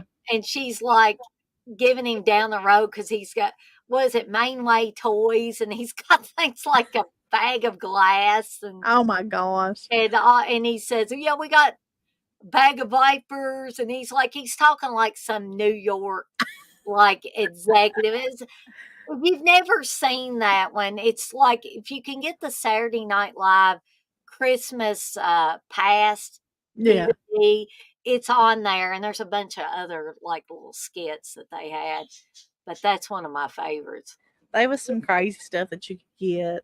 A lot of stuff when I was growing up, a lot of the girly stuff, um, was like pastel colors. Like everything was like pastel. Yeah, And yeah. I loved it though. I loved it. You remember the dog, like the dogs and cats and stuff that would give birth, like a, what are they called? Oh yeah, yeah. Oh, Puppy surprise, kitty surprise, yes. pony surprise. And the pound puppies. Remember Hey, I the loved pound puppies. I had every pound puppy you could think of. I still I have had some my of own my pound pound puppies. puppy. It was on my bed. Yeah, I have every kind of pound puppy you can think of. I would always go overboard because we always went thrifting growing up. That was one of my little childhood memories is going thrift. I still thrift. I love going thrifting, but I would get every pound puppy I would see or troll or My Little Pony and stuff like that. So I always had huge collections of this stuff. I wish I still had it, but I lost the majority of my stuff in my house got destroyed. Um, didn't actually lose it in the house. We had put it in a building, our building, like our garage, and somebody set our garage on fire. So after we'd lost our house, somebody had the heartless decision to go ahead and take everything else we had. So that's where I lost everything. But I did have some stuff that I had taken with me and taken to my grandma's house when we had to be displaced. But so I do have some stuff from my childhood, but the majority of it went.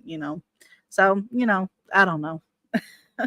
Coco says, Dana, that terrible toy idea on Saturday Night Live was always funny to me. I love Dan Aykroyd Oh, I anyway. do too. Yeah, he's one of my So favorites. that was just fantastic. So if you have never seen that skit, in fact, if you haven't seen any of those Christmas past skits, they had Eddie Murphy doing Mr. Robinson's Neighborhood. I think he did that more than I once, love but that one. he was making Cabbage Patch Kids, but he was taking a doll and popping the head off and putting a head of cabbage on the doll, and he's talking about doll babies. You got this little doll baby, What about Mr. Potato Head? Mr. Potato Head. That Yeah, was my one brother I had one of loved. those. Now, my mom, whenever she was a kid, they had them just the first ones. I think this was before my mom was born or whatever. But they had them where it was a real potato. Wow. And it didn't come with like the plastic potato. It was the real potato. That was how it first started out. I think they come out like a carrot one and different ones like that. But you would just stick the eyes and the nose and stuff on a real potato. It didn't last very long, did it? Well, it just morphed into what we see today. It Oh, was it was like the first set of whatever it well, is. But they had back in the 70s. They had pet rocks. Pet rocks, yeah, lava lamps, and lava lamp. um, So all I that good. remember being enamored of Slinkies. I love slinkies. That was something that I always loved. We had stairs. We lived in an apartment growing up, and we had these really tall stairs going up to our top floor, Mhm. And I'd let the slinky go all the way down. I had like the rainbow slinkies, and Yeah. um, I remember when I first went and seen the Ace Ventura. I think it's the second one when Nature Calls. Um, he goes, he's coming out of that place, and they got those real long stairs. He's got that slinky going down. He's like, "Can I do it again?" Because it didn't reach the bottom step, and he said, "Oh, it was right there." Well, we didn't really have a lot of steps in our house, but during that time period when I was in elementary school, there were steps all over that elementary school. So everybody would bring their slinkies, and we'd have like slinky races going Yeah, down the steps in the school. It's one of the I teachers love that. all over us. But So um, many memories. Coco said, obsessed with Mr. Potato Head. I never got one as a child, but I got too many ones a couple of months ago in blind bags. Thank you, Dollar Tree. That's I right. love I Mr. love Potato Head. I love Dollar Tree. I love Five Oh yeah, Below. I finally got to go me to a too. Five Below. Um, but guys and gals, I mean, well, first of all, I should ask Candace if there's anything else that you want. No, no, I can I've showed just about everything that I have here, but I got more that I can Oh, show. I've thought about some bunch more as we've been talking, but I've got enough probably to do 100, 200 shows. but I do want to say, and Candace, if you want to bring up anything new about the Death by Stereo podcast, uh, Candace and Chris do uh, an awesome job with these things. If you haven't checked them out, definitely check them out. They've also got the Terror Vision thing going on, Yeah. and I mean, I just can't say enough good things about what they're doing. Well, thank you. I'm so proud of them, and I can't wait. Chris is going to probably scream I'm going to hear him scream at the house. He's going to say, Dude, stop talking about this. But I can't wait until Chris gets his YouTube Hmm. up and running because that's going to be even more stuff. And I'm sure Candace will join him on some of Oh that yeah. he's He, doing. he's really planning. He's planning on doing it. He wants to get a nice setup first before he starts, and that's understandable, Yeah. because kind of we're using our son's laptop and stuff right now, which annoys him. He's like, "Can I have my computer?" And of course, as Chris told me last night, Noah was at your mom's, I think, Yeah, and he yeah, had his laptop with him. yeah. He did. Where electric went out, he took it down there so he could keep it um on there so it wouldn't die or anything like that. So, um, he had it down there so Chris couldn't use it. But once we get settled and have because our house, like I said, we're in the middle of remodel and it's taken forever. So we really don't have because I'm in my son's room right now. Don't really have our setup where we want to sit and stuff like that. So we're working on that right now and working on my space so I can start going and doing my art and stuff fully again.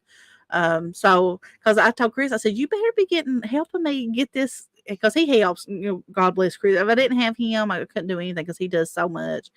Uh, I said, we better be getting this. You better be helping me get this space set up for me. I said, because Dana's gonna come and say, where in the heck's my doll? no, you know what He said, I this will give is you it. doing? This is making me look even more forward to it of having to wait a little while longer. So, Candace, that is fine. I don't mind at all. Uh, But Thank you, Coco. Coco says, "Sorry, guys, I got here late. Always good to see what you two ladies doing your thing." So thank you. we appreciate that, Coco. We appreciate all the support. This is still, even though me and Candace got a few Friday Foolish episodes under our belt, it's still a fledgling, It is. and I just am overjoyed, and I know Candace is too at the support we've Yeah. got in such a short time. And I've had so much fun doing these. And this has been a really fun episode too. Oh yeah, Um, I've loved this one.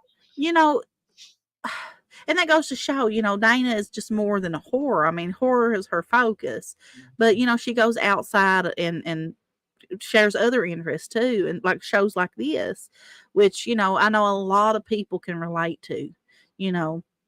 And I would love to see what other people, if we do another one of these, I would love to have other people on here sharing, different toys and stuff. I mean, you don't even have to have those toys, No, just you can I just didn't talk have about them. everything that I Yeah. on them. I'm just somebody who collects toys and deals with toys, so I'm surrounded by toys. So, that's just me.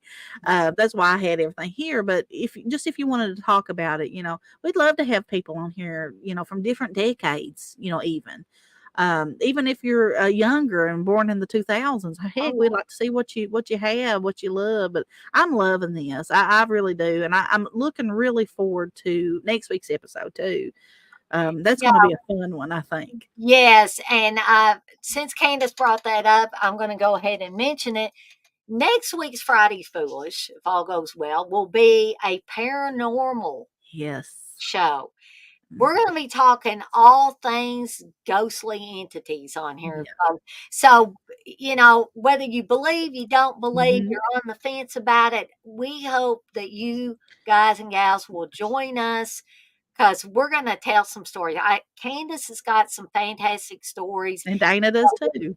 and I've got some. I got some to share for those of you that want to hear it again, or maybe that haven't heard it the first 100 times I've talked about some of my ghostly experiences. And hopefully, there will be some of you that want to come on here with me and Yeah. Candace and talk about it. Or Mhm. even if you're not a believer, if you want to come on here and Yeah. say, hey, this is why I don't believe in all that. Y'all And are that's really, totally fine. yeah. I want to have all different perspectives on Yeah. Because uh, whether you believe or not, the stories that me and Dana are going to tell, especially one that are personal to us.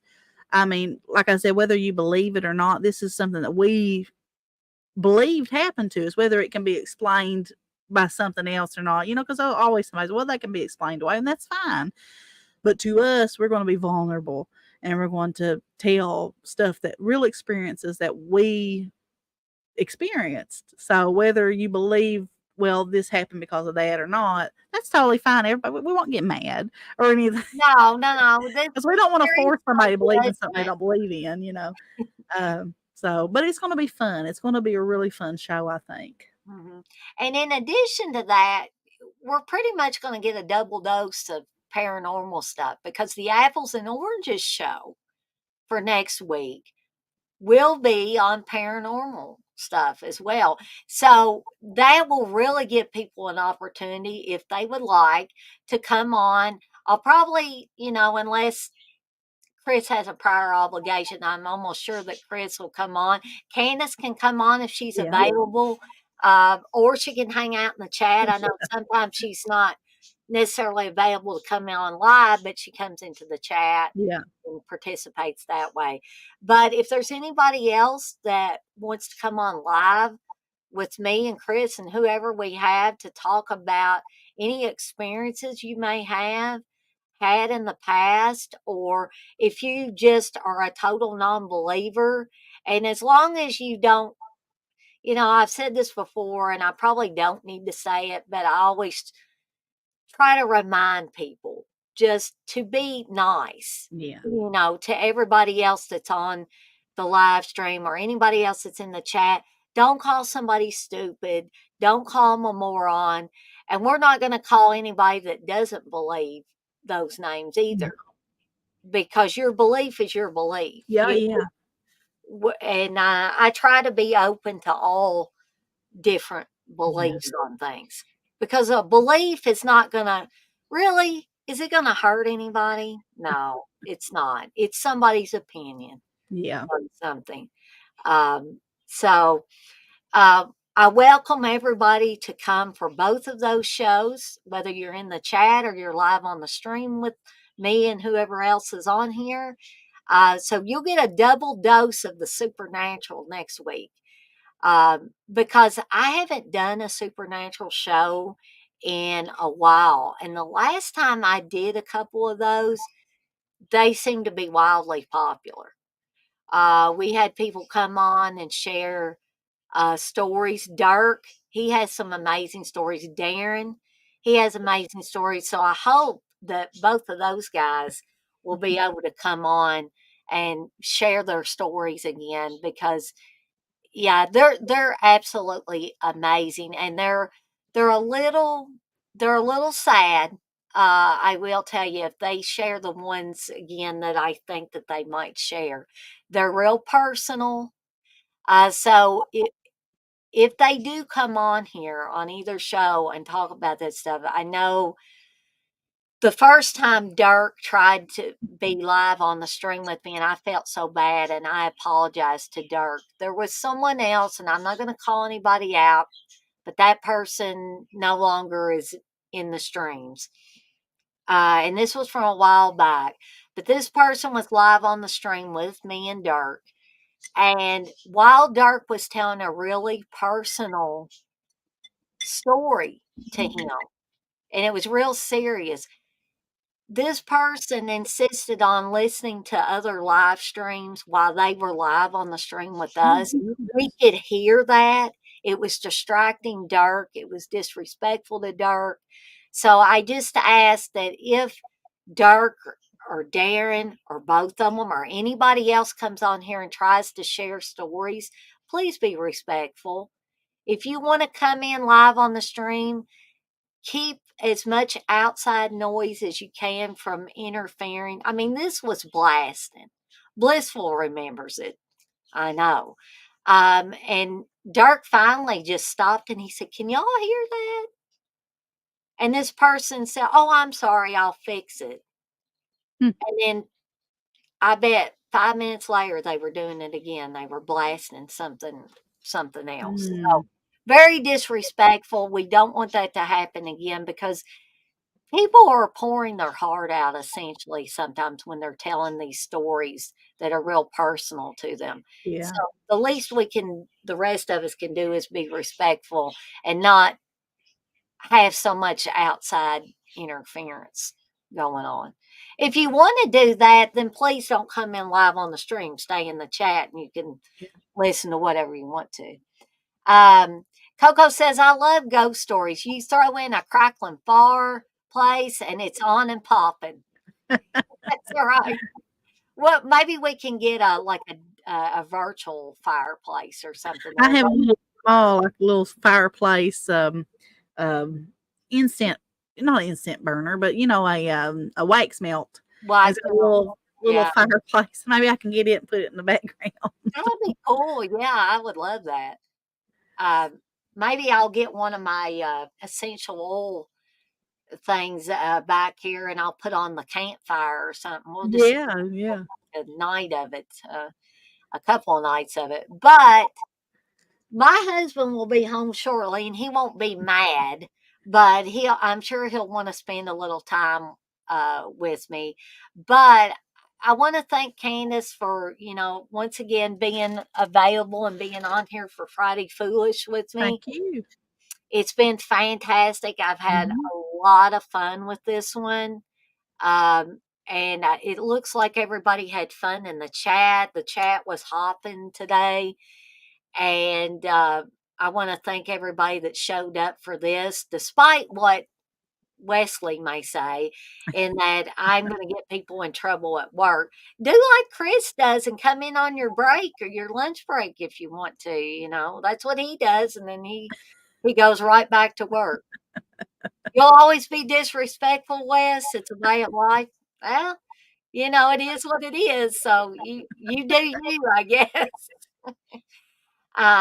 But Wes, in all honesty, you have never come on a live stream with me and had stuff blasting in the background. I will say you are respectful in that nature. So anyway, we're gonna get off of here for the day, for the afternoon, but I want everybody to make the rest of your and I realize I forgot to put clothes in the wash. I'm gonna have to do that Uh-oh. when get off here. Steve's trying to say, where's my clothes? Where's my clean clothes? No. Dana ain't forcing nobody. No, I never force you. Never force you. But make the rest of your Friday fantastic. Let's have a kick-ass weekend as well. I got a couple of watch-alongs, movie munchies coming up. Gremlins is Saturday night at 7. Woohoo. So if you're a big Gremlins fan, be sure to join us for that. I'm almost 100% sure that Chris will be in here Oh, for yeah. that. And maybe Candice, I don't know I'll what. try to. I will. Candice will try to pop in with us, but I know weekends are very busy for Candice. That's why I always say that I'm not sure. I'm not 100% sure. But Chris, you say you don't know about that. I don't know what he means by that. Does he know? Does he mean I don't know about coming on for it, or? I have no idea. Oh, anyway, I'm sure I he'll. don't know any Gremlins fans. Mm. Oh, Is that they're out there. I think they're out there. I don't know. That don't make sense. But anyway, I think he's just joking, Dana. okay. He's just been sarcastic. But anyway, me and Candace are off like a dirty shirt. That's become one of my new taglines because I love Ducky from Pretty in Pink, and that's what Yes. it says at one point. It's I a know joke. you was joking, Chris. I know you were. But anyway, I also want to remind everybody, as I always do at the end of these, to be kind to one another and blaze that trail. And we'll see everybody next time. I'm going to see people over the weekend, hopefully. Quit spreading fake news. What was I spreading fake news about? I don't know what I was spreading fake news about. But anyway, Wes likes to yank my chain. So, I'm sure he'll tell me what that's all about later. But anyway, we're getting out of here and we'll see everybody next time. Have a fantastic rest of your Friday, folks. See We'll see everybody you later. later. Bye.